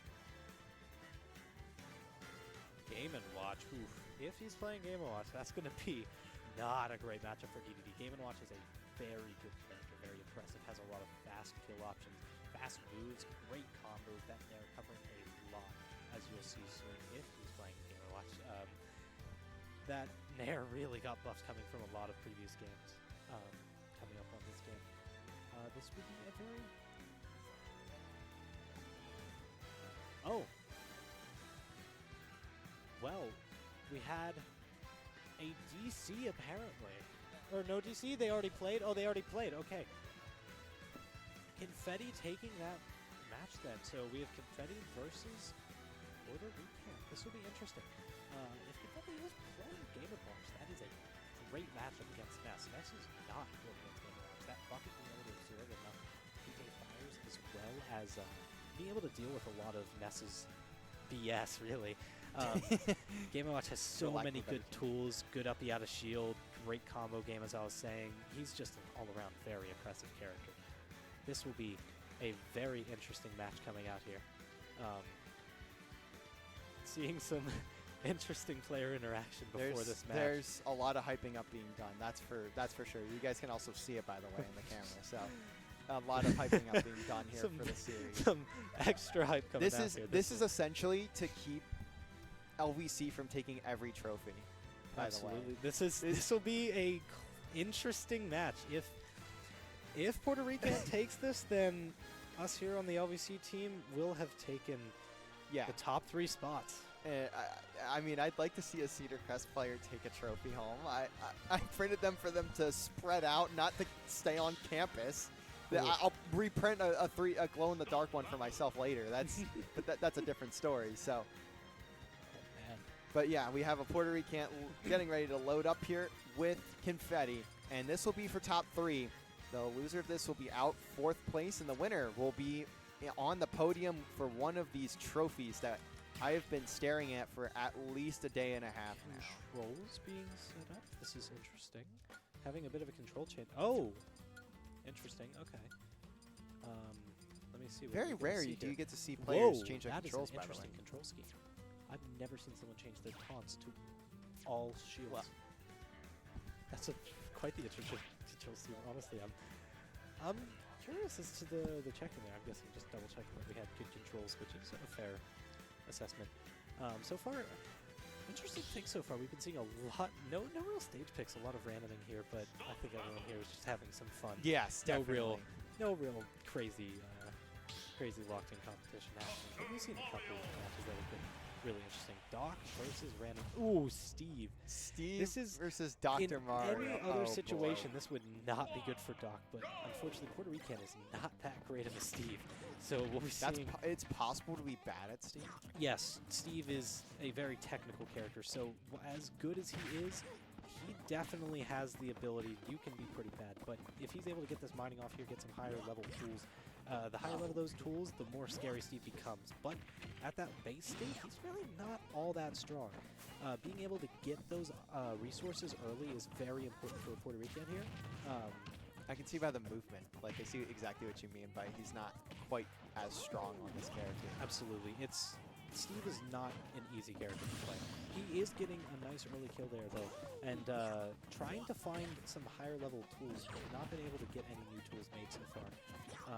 Looking to use that crafting table, get some gold tools made off. They're not amazing, but they are extremely fast, as you can see. They will break a lot faster, though, because it's gold, following Minecraft's rules. Which we'll probably see Puerto Rican mining in his downtime for that diamond, though. Once he gets a diamond, that is a very scary situation. Those diamond tools will kill at early as 60%. Finding some decent chip damage here. Defending not having a good time answering back, but finding a down air. He is in kill percent. Fetty's on kill percent. Well, roughly around kill percent. Puerto Rican is very much kill percent. Random hits from Dr. Mario will be good here, but Puerto Rican has that diamond now. We will probably see him hold on to that because he is low on the stock, and when you die, your tools are reset like that. We will likely see him pop it here. And yes, that diamond tools are online. That is extremely scary now. Any of these diamond tools will be doing heavy damage, killing early, getting good combos. It's a scary situation for Confetti to be in. But as I've said, Puerto Rican isn't the best Steve player around. And so, air dodging into that TNT, that's a little silly. But finding the kill with the minecart, he's going to be mining here looking for that second diamond, so he has a bit of a fallback if he loses this stock. But, getting a nice, decent combo off here. That's 63 damage because those diamond tools just do that much damage, getting some 84% off of stray up smash after a down throw. This is a good setup for Puerto Rican. If he can find a kill here, this is really scary for Confetti, especially with those diamond tools online. Pretty much anything kills those forward airs, those forward smashes. It seems like Puerto Rican trying to bait Confetti into this TNT, but he is not having that. Puerto Rican able to recover here, but in that kill range, Doc has them good kill options with up B back air, nair, up air. But unfortunately, losing the stock to that roll in on that down smash, but Rican closing it out. Since he was able to get up those tools, that was pretty weighted in Steve's favor. Dr. Mario has a hard time getting in with those disjoints, and especially with tools at like those diamond getting some insane damage off him really quickly. Didn't even Very get that second time in either. He did not. No, he didn't need it. Yeah, no, good Never point. ended He up didn't- needing he it. didn't need it. Typically, Steves will try to go for that safety, but he didn't have enough time. Lucas Seeing Lucas what? again. This will This guy has played Lucas in hear back-to-back Puerto series. Rican commenting about how there are over 84 characters in this game, and yet he somehow has gotten multiple of the same character over and over, which is quite the interesting predicament. What does the dice roll actually look like in this game? 'Cause It's it might hard be to say. I'm two-sided. pretty sure it's based on what characters you play the least, and I can't say I've been playing much Lucas. This is my setup, after all. I'm But not we've too been seeing surprised to random see his on character. this on stream for a lot, and this is like the first time we're even We have, seeing true. Lucas. Yeah, it's hard to say. I think it favors characters that I play less, but it definitely is still. It has some randomness to it. Puerto Rican not opening up this match looking all that hot, but finding a way back into it, not far off from the start. Good recovery there. Now, something to note, Ness's uppy is actually a lot faster than Lucas's, so it's a bit of an adjustment between the two characters. Lucas's is easier to hit, but Ness's is a lot safer, typically. Well, it depends. It's not amazing, but it's safer in some situations due to how fast it is. Finding some decent offstage play here, but lost his first stock Puerto Rican here. He needs to close out the stock. Confetti chipping away at a lead here, getting some good damage out and forcing, honestly, Puerto Rican looking for this kill, but not being able to find it. Confetti doing a good job keeping him away from finding that kill. That up air barely not killing. Forward air from Lucas will kill here on that sweet spot, as we see. But sitting on 57%, so obviously not a super even game. Confetti finding that back air, getting some good damage off here. Evening up the percents, obviously. Getting some Puerto Rican up to that higher percent around that kill area where Doc loves to sit the opponent at. I mean, pretty much anything will kill them there. You want to get them around that percent because beyond that, there's no combos you're getting around that area, mid percent range. So Puerto Rican losing that stock, but answering back with some down air up tilt action here. Those are those combos I was talking about. Lucas got some decent combos. But Puerto Rican needs to find this stock if he wants to get back in this game. Taking some chip damage, which is not looking great for him going forward, but able to find some disadvantage for Confetti here. Charging that down smash, unfortunately Confetti not in a great spot to get hit by that, but Confetti finding that stage control back. Puerto Rican pushed into a corner, not a great situation, but Doc doesn't have the fast oppressive tools, so easily able to find a way out with the Zaire Snake. Going for the down B off stage. That down B is a lot stronger than Ness's, but it doesn't always have an active hitbox, only after you deactivate it. Doc, unfortunate fastball from Puerto Rican, taking his stock there. It's going to be 1-1. Not too surprising, as I've stated before, Lucas, even though having a similar moveset to Ness, really doesn't have, he's quite different in how he plays, as you could probably see. Honestly, this next match will really be decided by the characters that Puerto Rican gets here. It's really up to chance. Bowser Jr. We're seeing the character we've seen a lot all season coming out here. I think Puerto Rican has picked up a decent bit from seeing Chewy Hobo, and I definitely know he's been practicing a bit online to get all the characters in Elite, and he had his fair share of practicing some PJR. So we'll see how this goes. That side being an amazing tool. Dr. Mario's going to have a hard time getting around that, but Confetti doing a great job avoiding it so far right now. It's been decently even. Puerto Rican finding a grab here, getting Confetti into some disadvantage, but Confetti finding a way out. Reset to neutral. Puerto Rican getting some decent damage. That up B hit there, very scary. Those hammer swings will kill extremely early, so you've got to be wary of those if you're Confetti in this situation. Getting that grab. Bowser Jr. has a lot of good, fast kill options. That's one of his biggest strengths. With that jab, that forward smash being as safe as it is, and the up B killing there from Confetti, it seems. The up B kill on Bowser Jr. is just as good as well. As we've seen a lot from Chewy. That's how you take a lot of those early stocks. Finding the kill at that back air, evening up this game, getting the Mecha Koopa out here. But Confetti finding some decent early damage. The up hits, random stray up airs. Puerto Rican not doing a bad job of answering back, but finding it a little hard to get in right now against some of these kills. Confetti doing a great job of zoning them out, making it a little hard for PJR to get in this situation. Confetti finding some stray hits here, getting Puerto Rican pretty high. He's in that definite kill range with those back air, forward airs, anything that you can get, except for uppy apparently. The back air will close it out here, resetting Puerto Rican back to that 0, but finding that nair forward air, getting some decent damage off, grab off stage, bad situation for Doc here with his bad recovery.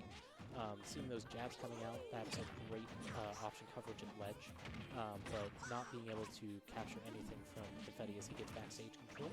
And Confetti finding those dash attack up there, getting some good damage on Puerto Rican here. Puerto Rican answering back with the forward air, getting some damage of his own, but he needs to close out the stock soon if he wants to take this game. Unfortunately, Doc's in a bad situation here, even with that double jump, not able to make it back from that far off. Doc's up B is really bad compared to Mario's. Quite the difficulty getting back to stage. You don't get a lot of distance on it. You get height. You get good height, but just the distance is not anywhere near there. Absolutely not. Doc not one of the worst recoveries in the game, unfortunately. So if Puerto Rican can't get him in a situation like that, finding the up throw, up air, back air, that's some decent early damage. Back air, turning this around, getting some momentum his way, but Confetti answering back with that back air, destroying it, and getting in a good spot for that down air, getting the early kill. Puerto Rican down 2-1 again. As we saw last set, we might see the character picks start coming out here. The Ness may be picked. We'll see. I wouldn't be shocked. No, I would not be surprised and either. As I expected, out comes the Ness. I see. I heard Confetti audibly go, oh, the second he sees the Ness pick. This is rough for Doc. He's going to have a struggle time getting in here. And here we go. Puerto Rican now on his main.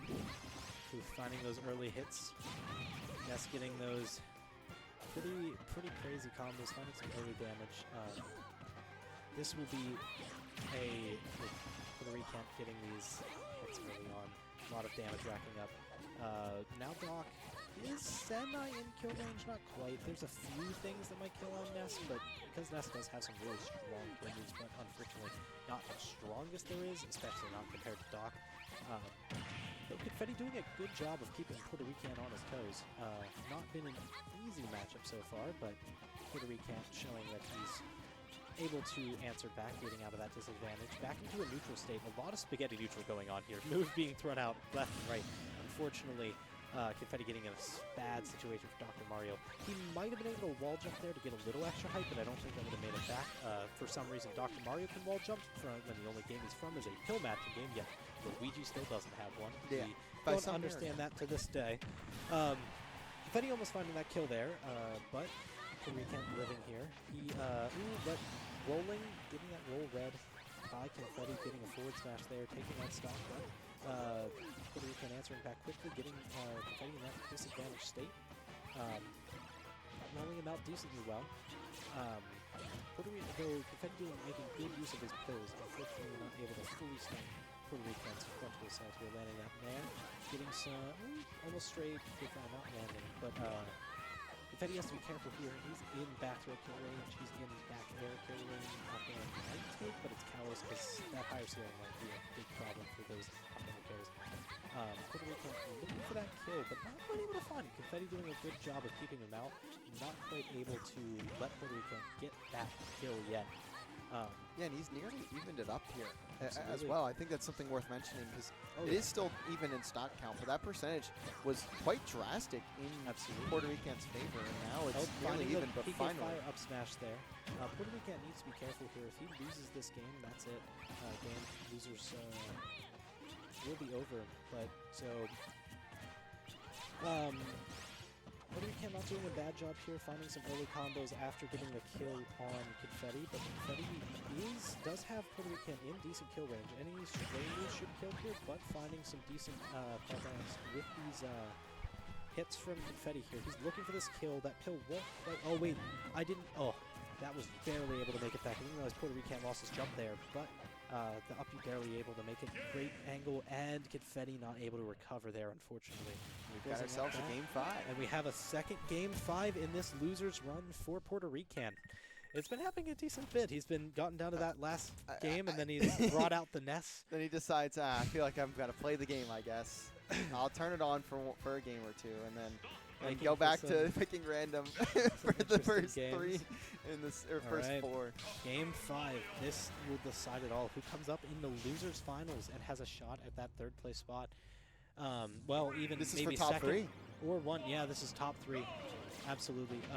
Not quite there just yet, but whoever wins this, top 3. This is guaranteed top 4 though. Yes.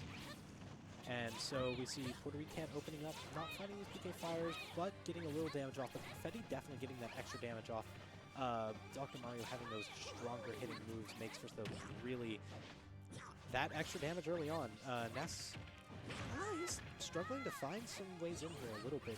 Confetti doing a good job of keeping him out, but he's finding those ins a little bit. Both of these characters are pretty brawler based, but they do have one projectile that's quite strong in both of their kits with that PK fire and those pills. The main thing that makes Doc able to even get in most of the time with those pills, but Puerto Rican's PK fire being extremely strong. Finding that yo-yo at ledge, stopping the recovery there, and tracking Confetti decently well. This is a fairly even game. Both are roughly at kill percent. Confetti looking a little better off, but now he's in that very scary range and off stage. Any straight up here? Yep, that'll kill. I figured I would see that coming out, as that's a bad spot for Confetti to be at that higher percent. You want to avoid being above Nest there, and now that Confetti's back down to that low percent, definitely within those combo ranges, and has that rage, but unfortunately loses that stock to that uppy there. Confetti doing a great job of managing that stock. We're back to an even game. This is really close, honestly. Reminds me almost of my match with Elor back in winners semis, was it? I believe it was winners semis. So, yeah. Very close match so far. Both characters quite evened up here. And honestly, but Confetti put in a bad situation. Puerto Rican finding that good way back in, getting some decent damage off on Puerto Rican, or on Confetti, I mean. But Confetti answering back, getting some decent damage here. Again, both roughly in kill percent. It's been fairly even. They're both chipping away at each other. Puerto Rican finding those stronger combos, but Confetti answering back with less combo game, but chip damage of his own that's been slowly whittling Puerto Rican back, but within that back throw, kill throw range. Puerto Rican getting into a nice area here. If he can land a PK fire, that's some massive damage. And potentially take a stock on Confetti here. Very scary place to be. Confetti needs to take this stock soon. Puerto Rican not letting him have that opportunity though, getting some decent damage, but offstage interaction could have been bad for Puerto Rican, but him able to find a way back on stage, that's a scary spot against Doc with that strong down air. But putting that disadvantage state here, Puerto Rican finding the back throw. Scary for Doc in that offstage. We can see an up air here. That won't kill, but it'll be close. Now he's within kill range, and that yo-yo Will do it. the game. And that will be all trophies going to LVC there, Yes. staying on campus here at the Valley as a Puerto Rican sends the last Cedar Crest player out. It will be SD King yourself and a Puerto Rican up next on this. No, I was going to say the stage. We're at All right. even height. So Here we go. we will bring Riku on for commentary to see who Riku gets to play in the finals. It will Pass be the one of your baton teammates. off for this. Here you are, Riku. I gotta get my stuff back on. What stage you want to These trophies, Riku, not traveling very far. No, We'll be going back to the dorms. But yeah, but not an easy fight. Oh No, my goodness. no. These have been some He had hard back-to-back game fought. fives. Yeah, these have been some hard fought games from a Puerto Rican. Really just getting I think the hardest matches of the night. Yeah, Like, yeah, it has to have, easily. But it's going to be double blind here for Puerto Rican and SD King, so we'll get to see that for probably the first 4 games, and then someone is going to be down 2-1 and pick their main. Yeah. Yeah. So we'll see how it goes. Yeah, we got the random rant to bet. Mega Man again. That is, I think, 3 for 3 for John on the Mega Man tonight. Crazy RNG here. There's no way. That is really making a Mega Man main out of him yet. But we are witnessing history here. We'll see. The random ditto of the century. Who will come out on top? Yeah. Puerto Ricans, SD King, Never before seen. Yeah, surely not. Surely never before seen. Never before I feel like I've seen seen Mega this in- Man versus Pit. Yeah, well, that, yeah, absolutely. But yeah, I mean, What even happens in this matchup? Do you know? not really. Just a lot of projectiles and a lot of Pit trying to deal with them. That might be a Chewy Hobo question. Yeah. And he might not have an a answer matchup for see you. a lot. No. But yeah, it's gonna be an interesting one. You gotta watch out for all those projectiles being reflected, because obviously that reflector from Pit is going to be pretty strong in the matchup. But it is also very easily punishable. So if it's just a small projectile like a pellet, then you can easily be punished after that. So it is effective against a lot of the projectiles, but unfortunately not all of them. Yeah, and I mean, the percentages are even, but the stocks certainly are not. It's 93-83 here, and you're going to see Puerto Rican slowly approaching that death percentage, but obviously the same could be said with SD King, and you can see there the ledge guarding now is just diabolical.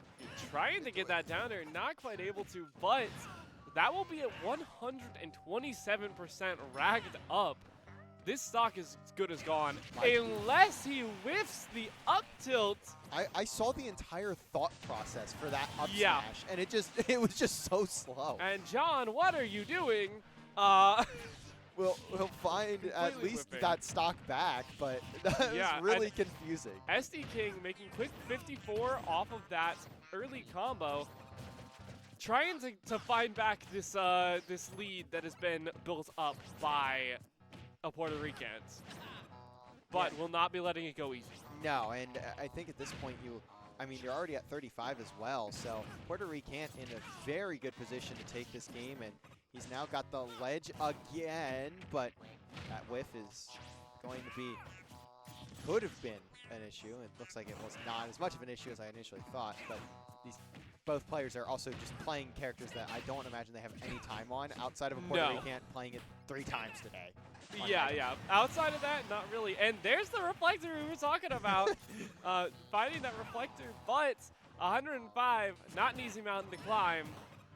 But anything's possible. This is random dittos. Yeah, I think that's what makes it even at the very least. I mean, it's not even, but it's like in quotes even, Yeah. as the grab there should be at least enough to set a Puerto Rican for the victory here. He's just got to conclude it, and he does not get what he wants. So Yeah, have to escaping the go ledge again. trap pretty easily. 130% though, anything's gonna kill. But a Puerto Rican just not realizing that the reflector's up, but Doesn't matter. randomly dies to an F smash center stage. No kill spark, no nothing. I think catching the backdash, so the DI was very poor. Yeah. And You that is died. game You one died to at Puerto 100 Rican. center stage. That was not DI my butt. Anyway, this is the 3rd seed versus the 12th seed, by the way. A Puerto Ignore Rican, the if fact that if the seeding, was not correct. well, I would say if the seeding was not random, he is not the 12th seed. No, not at all. But it's very funny to see SD King losing a game to the last seed of the tournament, actually. Crazy stuff right now. But crazy enough, one of oh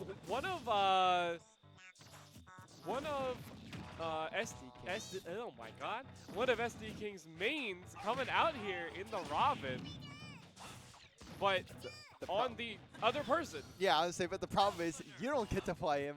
Your opponent is now playing them, and you've been stuck on Pichu. Yeah, not usually a character you want to see in randoms, typically, but we'll see if SD King can make this work. You just got to watch out, because one mistake and your stock is gone, but catching the down smash with the down smash, crazy. These Yeah. are some wild matches, but very even ones at that. Yeah, quick trade out as well. So this will be essentially even now at 2 stocks instead of 1, or instead of 3. Yeah, but Pichu can die really early, slightly ahead in percent, but you do not want that to keep racking up. Yeah, and especially at Pichu, you're tiny. You just don't have much to work with here. So you're like a worse version of Pikachu, which is kind of the point, I guess. Yeah. used to be better at the beginning of the game, but got hard nerfed into the ground. Yeah, I do remember that being a meta thing at the start of Ultimate. I didn't really follow it too heavily, but I do remember hearing a lot about Pichu, and now it's like Yeah. the character's bad. Back throw almost killing at 73%. Crazy stuff. Yeah, and Very, ooh. just narrowly getting back onto the stage, but for how Yeah. long? It's not very. Down smash taking it. That's 2 for 2 on the down smash kills. Will we get 3 for 3? Will Only Puerto time Rican will have tell. to go to another Game 5? I mean, it's only Game 2, but like, is he actually going to see another Game 5? Oh, we could see another one. Evening it up with that F smash. One stock to one stock. This is really anybody's game at this point. It really could go either way. Yeah. But that Leffen sword's about to run out as well, and once that's out, a lot of those kill options are off the table. No more aerials, no more smash attacks really doing too much until it comes back, which it now is. So now it gets deadly. Yeah, and somehow, I'm surprised that one didn't kill, but And that just will. doing nothing, landing on the ground with literally nothing, losing that game That's a brutal to one. pressing 0 buttons. That's a tough one. Puerto Um, Rican one game away from going into that Grand final. finals. And you have not dropped the game yet this entire tournament. No, you are not 9-0. yet. So, and you 3-0 to Puerto Rican in the winner quarterfinals. So, Yes, that was random dittas though. yes, So yeah. I don't we'll know. see- I don't know what the see what- vibe is for finals, but we still got a little bit of time to figure that out. As Yeah. And we get Bayonetta Cloud. Not what you want to see if you're SD King. Historically, one of SD King's worst characters. But this Cloud, we'll see what it can do. You don't see a lot of Cloud from a Puerto Rican, but definitely a very funnies character. And one that we have seen Puerto Rican, I think earlier tonight, actually do decent on. Yeah. But yeah, we'll see how it goes. Definitely in a Puerto Rican's favor. yeah, and he's already up 2-0, looking to make it a clean sweep to get into that grand final and play for that top trophy. But it's looking a little bit more likely as time goes on, considering what we're seeing here. But it's just a lot of trading and a lot of near misses here for both players. For sure. You The can definitely Witch tell Time, that neither of them play these characters. No. You saw that Witch Time punish. It was not there. It just did not It exist. was non-existent. That one, the will go punished, is you see a Puerto Rican gets that first stock, and we'll see if it ends up being the second. Ooh. No. But, Looking surprisingly deadly, and an SD from the king himself. well, I mean, Had to be at least it one had to today. happen. Yeah, it has to happen. Oh, yeah. It's And in the a name. random F smash center stage, but not going to take it. 103%. Getting closer to the kill percent, but we'll just find it anyway. Does get it, at least finally gets on the board, but you've got a lot of work ahead of you if you want to get back into this series, because you are down 2-0 in the series, you are down 2-1 in the life count, or stock Yeah. count. So you And are that at the very percent wit's is end. racking up, And it's gone. Oh, never a mind. second SD coming out from the king himself. I heard, where was my jump? So that's not what you want to hear when you're falling off stage. No, It's definitely not. So that will be third place for SD King, and top two will be yourself and a Puerto Rican. So head Yeah. on over and let's get going with our grand final. Alrighty.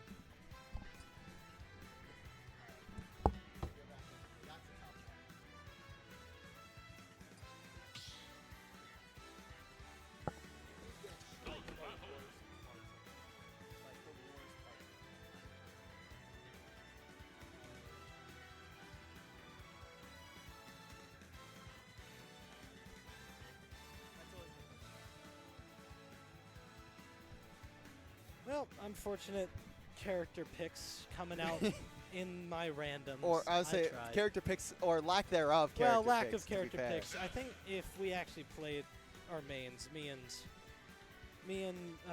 Puerto Rican are pretty evenly matched. But Well, you get to take unfortunately- home this trophy, the off-white cream. I try to hype this up and say, like, oh, it's the off-white Versace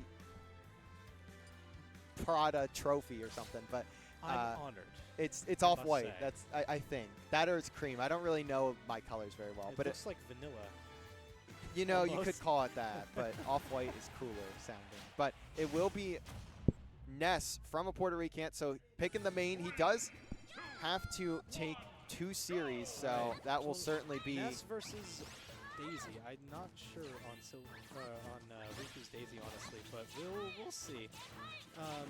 Riku is fairly decent at that pick. I think Daisy is better than, especially better than mine. This My is Daisy for the glow-in-the-dark trophy. Yes, this is. This is for the Just Desserts. If so, very interesting thing. If Puerto Rican wins this match, we will see a bracket reset in which, if he wins this set, we will see a bracket reset and then a second best of 5 following that. But if Riku wins this, we will see a clean sweep. Riku wins the entire. Mr. Saturn coming out. That is a less than a 1% chance for that to spawn. Puerto Rican wanting nothing to do with that, throwing it off the stage immediately. Setting up for that up smash there at ledge, but being able to get around it. Ooh, Mr. Saturn in play. That will instantly break your shield if you get that. Oh, Puerto Rican closing out the stock with that back throw. Riku is in a fairly decent area here, but definitely on a slight disadvantage here with Puerto Rican in a great spot. But doing an odd air dodge there, not able to clear that way back to ledge because of how Nest is. Puerto Rican looking for this some damage here, finding that PK Fire, hitting that fair chain as we see a lot. Almost hitting that second PK Fire. Double up smash, missing both, but Riku not really doing anything to clap back against that. But finding down throw there, decent damage, getting Puerto Rican back up to a 60 now. Puerto Rican sitting at a decent amount here, at a decent spot, but in a disadvantage there. Finding some small damage there. This could go either way in this current situation, but a little worse for Riku here because Puerto Rican has those kill options, as we've seen a lot with Ness. Yeah, Riku getting some decent hits there. Yeah, you can see Daisy just not a lot of power there. Barely gets Yes. that kill, and that was at like Making 110. a kill, yeah, around 107. I think that was a combination of DI, but also she used the golf club there. There's 3 different, there's a frying pan, a golf club, and a tennis racket. Each send at a different angle. The golf club kills the earliest by my knowledge, so that makes sense there. Finding the kill for Puerto Rican there with the side B up smash. This is a decently even match so far, honestly. Puerto Rican doing okay, getting in there, but Riku shutting him down a bit here, getting some damage back out. This is slightly favored in Riku's favor, but Puerto Rican shows that he can make up this percent pretty decently. He's done it a little in the past couple stocks, but not able to find any leverage here. Throwing out some moves, but none of them quite connecting. Riku doing a decent job of keeping Puerto Rican away. These back airs are very scary. Those back airs will start killing around now. Forward air, like that move right there thrown out, could have been a kill. Then Puerto Rican finding a little leverage, but losing, getting back in disadvantage here. A bit of a scary spot, but he is making some hayway back, building back up. Landing that PK Fire, that could have been it. Now, Riku's in a scary spot, kill range for most of Ness's moves. Both characters in a good kill area. If Puerto Rican hits a good move here, he will get the kill. If he lands, oh, that's a grab, and that's a dead back throw. That's it. Puerto Rican taking game 1. That's the first game Riku has lost all tournament. That's a great game 1 from a Puerto Rican. He narrowly gets back into that one. Absolutely. Very close match, just barely able to take that.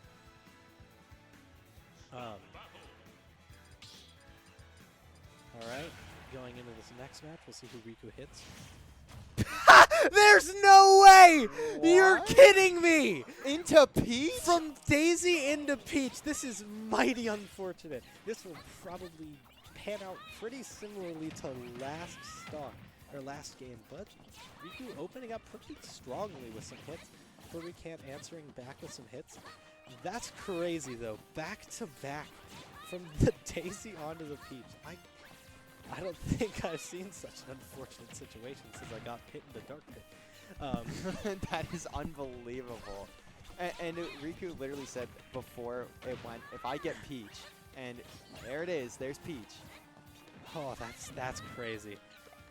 But doing a much better job of keeping Puerto Rican off here, getting in a bit of a scary situation off stage, but quickly getting out of that disadvantage state. Puerto Rican finding these hits and landing that up air that won't quite kill, but it'll do some damage. Stray forward smash missing. Puerto Rican doing a decent job of keeping Riku off, but we will see how this ends up. Some stray damage from both players, but that was that a Dottie Eyes? I think it was. If that was a Dottie Eyes, that's one of the strongest turnips that Peach can pull, next to only the Stitch face. So that getting the kill on Puerto Rican, not too surprising here. Puerto Rican finding some decent leverage back here, but taking a bit of percent now from Riku. Losing a bit of that percent on these exchanges, which is not great. The more chip damage Riku gets here is the worse for Puerto Rican in this later stocks. Finding some straight turnips, spacing. Might be able to space out Puerto Rican here, but doing a great job dealing with not only the Thunder there, but having the upbeat flash with that yo-yo, letting Puerto Rican get lose that edge guarding situation. Riku back to stage, but that will be dead. Missing that down smash into that grab. That's exactly how we saw game 1 end. That It's is that exactly exact same play. Same situation. Old habits die hard, as they say. And all right, Puerto Rican did get that kill, but losing his next stock, now in a disadvantageous state. Not a great spot for Puerto Rican. He's got a bit of a mountain to climb here. As Riku has been showing pretty decent dominance in the second game so far. Much contrary to Daisy, I guess she's a little better with Peach, huh? Regardless of them being the exact same character. I was going to say, I don't think there's much difference. There if is any. zero difference, actually. The only difference is that Daisy is slightly shorter, like by pixels. So her hurt box gets hit a little bit less in very specific situations, but other than that, the exact same character. Rika doing a great job of keeping Puerto Rican out. Ness might have PK Fire, but if he can't hit that, he's a full brawler character, and getting in is not easy, as we are seeing here. Rika doing a great job of keeping Ness out.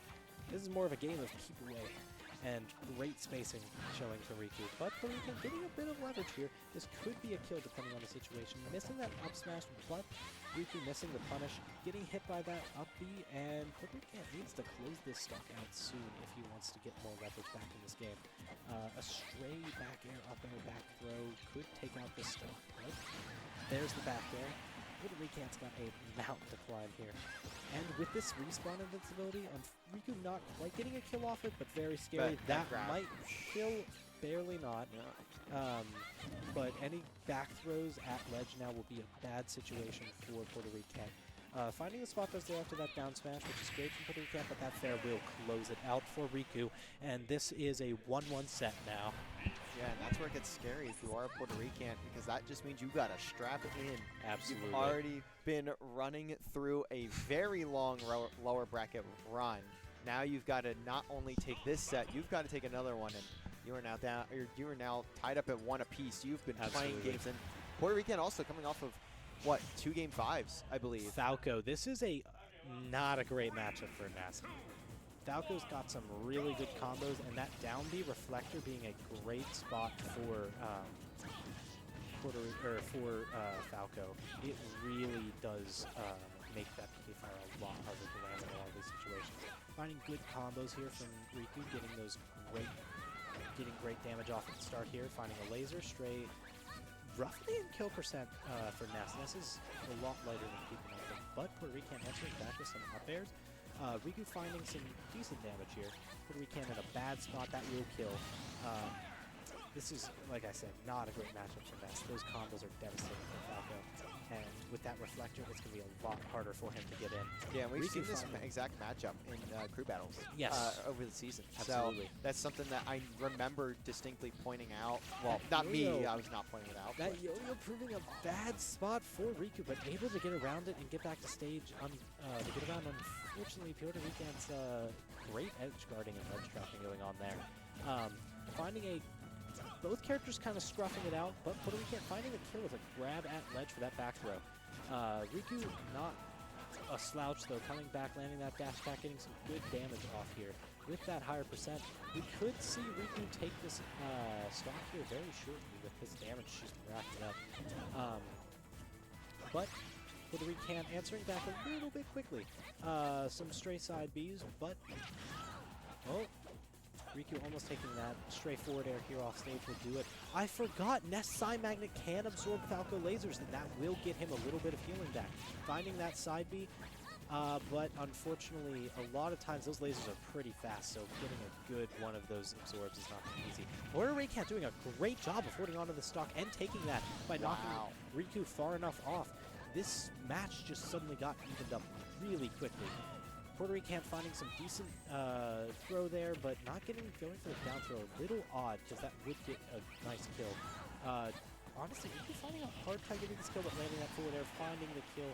Now this match is fairly evened up. This is pretty much dependent on who gets the next hit, because whoever does will land a pretty devastating combo, but it is pretty weighted in Falco here for how great he is at zoning out and getting in against Ness. Yeah, and we've been seeing that for a majority of this game too, I feel. Absolutely. But, it's really critical that you become that Falco now. Jab block hits the PK Fire up smash, but that will not kill, not at that quite at that percent yet. Riku not finding that down air, that back there. Whoa! You want to talk about DI?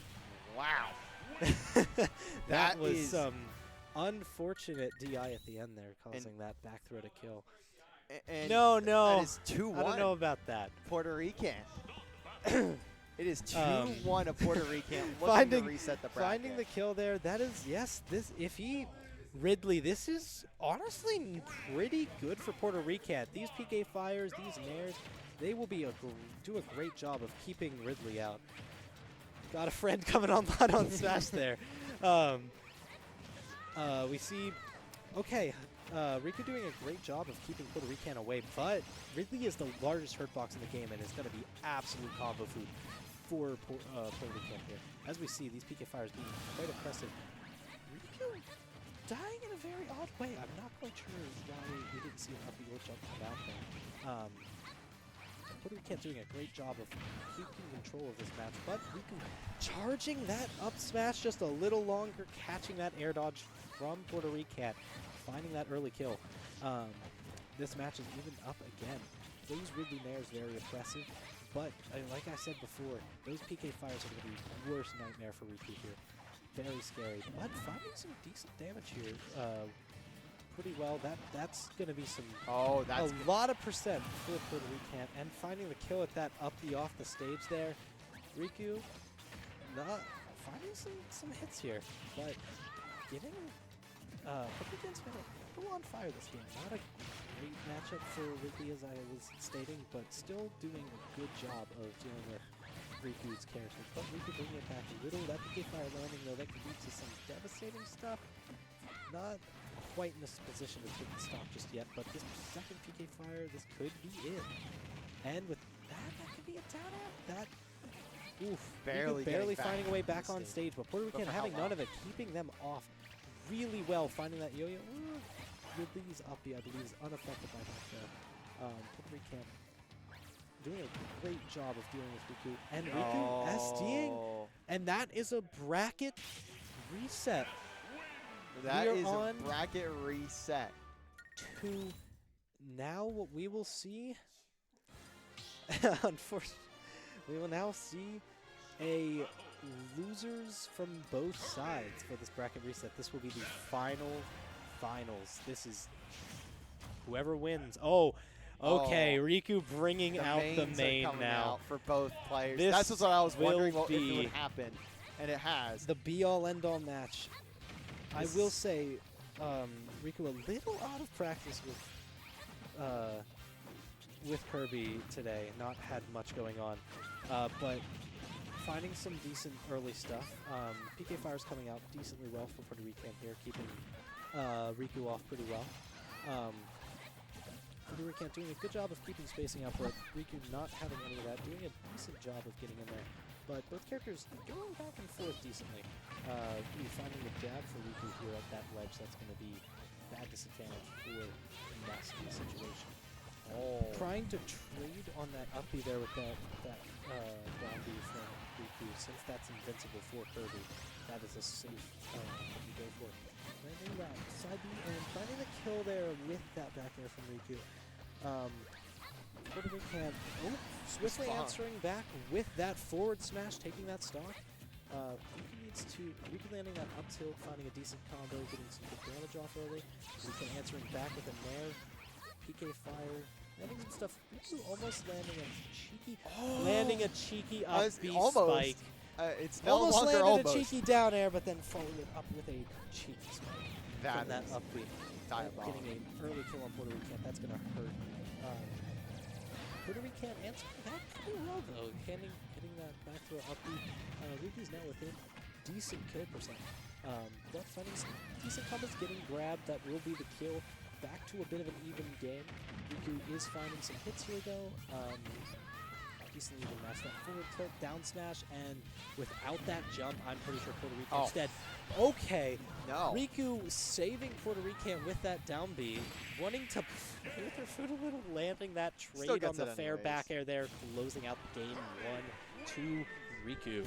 Yeah, eventually finishing out the stock. It got a little sketchy after you throw your opponent back on stage, but either way, it's not going to matter. It will be 1-0 Riku, and looking to shut it down now that... Never mind. I was going to say, now that the main is coming out, it is now Donkey Kong. Donkey Kong. Quite the interesting pick from Riku here. This could honestly be pretty crazy, granted the right moment. Landing some jab, down tilt. DK has some really great up air, amazing throws, but definitely a bigger hurtbox. It's going to get bullied by this here, especially with those PK fires being able to get through a lot. I'm not sure if it still persists in this game, but in previous games, DK's tie actually had a hurtbox on it, so you could hit his tie and it would hit. Not sure if that's still in the game, but Puerto Rican finally kill early with that yo-yo at ledge. Riku finding it a little bit difficult to get in, but finding that way in with that fair. Needs to close the stock out decently quickly, but it's going okay so far. Finding it down tilt, back air. Bad situation for Puerto Rican. Still had his jump, but Riku gets the grab, and that will almost kill. Not quite yet. Ness is a little light, but finding to kill that back air with the telegraphed slow recovery from Puerto Rican. So finding some decent damage here early as well with Riku. Getting the grab, that's huge up air. Gonna see some decent damage. She can get some juggles forward air. Got the DK punch charged up as well. That will be devastating in the right circumstance. Getting that back air. Honestly, Puerto Rican not in a great situation here. Stray hits. The DK punch B reverse landing onto Puerto Rican, getting a kill there. I was going to say, basically any move is going to kill you there at that point, especially with on DK. Roughly. There's a couple you would probably get around, but DK definitely has that strong kill option. Puerto Rican answering back there, getting some hits on Riku here, but Riku having none of it, getting that grab, missing up air after the up throw. But landing the DK punch, not quite going to kill yet. But, oh my gosh, going for the down air, almost missing it and getting footstooled by Puerto Rican, losing that stock. Puerto Rican making a little bit of leverage back here, but Riku having none of that, landing that nair. That down throw off stage will not kill, but again, in that terrible situation, lost the jump. There's no way Puerto Rican's making it back in this. And Just the to make sure. disrespect Slap down to the B skull. from Riku. I That was think Donkey completely- Kong's whole hand got all of Ness's skull onto it. Completely unnecessary, but it's not always about winning. It's about sending a message. Ness might be more than dead. Absolutely. You know, you picking up Riku that pulling head down the out- street. For a little nod my way, I'm presuming. Pulling out my main. The Byleth matchup versus Ness, I would say this is a little weighted towards Ness, but with the range you get on Byleth, it's fairly even in some situations. Getting a decent grab here, getting that neutral B, finding that nair there. This is going to be a little bit of an opportunity for down tilt up air classic. Probably going to look for the kill here, the fair back air, perfect kill percent for the tipper hits. You could see a nair dash attack. Down tilt up air. There's the fair tipper that will take out the stock. Puerto Rican on his back foot a little here. Riku doing a great job of keeping up here. The double up tilt, not making that up tilt up be true anymore. Well, I don't think it's true to begin with, but it's a decent string. Puerto Rican finding that PK fire, but Riku answering back decently fast. Puerto Rican getting her in a bad situation here. Upbeat getting through the yo-yo, that typically would be the case. You can delay that a little to avoid the yo-yo there. Riku running up, finding that grab, getting the neutral B if... Ooh, going for the down air, he can't mess up his up B. He was scared. Fully convinced that was probably going to land. Finding that forward air, but Puerto Rican closing out that stock with a back air. He's got a bit of a mountain to climb here, but it is possible. Getting any PK fires landed on Byleth here is not great for Byleth. There's not many options to recover from that disadvantage. Finding some decent damage, but Riku finding that, that up tilt, up B back air, getting really good damage off here, and messing up the recovery from Puerto Rican. That is closing out Grand Finals with 2 SDs in a row. Mighty unfortunate in the way of Puerto Rican. You can see a Puerto Rican a little upset about that one. But I will say some good Byleth play coming out from Riku here. Unfortunately closing out the set with double SD. Puerto Rican taking a page out of my book. But let's get everyone on over here for a little trophy presentation. Since you guys are all standing here, we might as well. So let's get that set on up, and then we'll be right back in just a couple of seconds.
All right, and we are back. We are gotten through the entire bracket, and first we have in third place SD King, the off-white trophy. Congrats.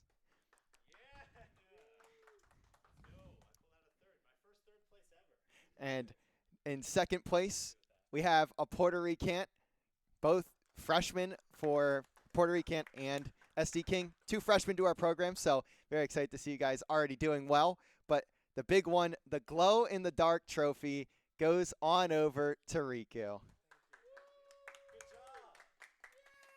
Let's go. Congrats, guys. But that is going to do it for us today. Thank you guys all for joining us on stream or here in person. It's been a great time. It was a little crazy especially towards the start of it, but we got through it, and we had a very fun time. I had a great time, even though I was running around a good bit.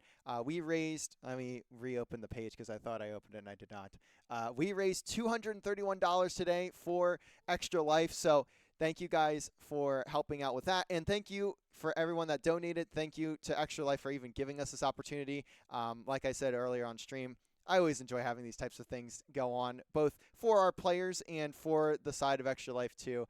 These are all causes I love supporting. So Thank you guys all for watching, but that's going to do it for us today. We'll actually be back, I believe, tomorrow as Apex has qualified for the the overall playoffs. So either tomorrow or next week, we'll be live with LVC Apex taking on the playoffs. But for now, thank you guys for joining, and we'll catch you guys later. Have a good night, everybody.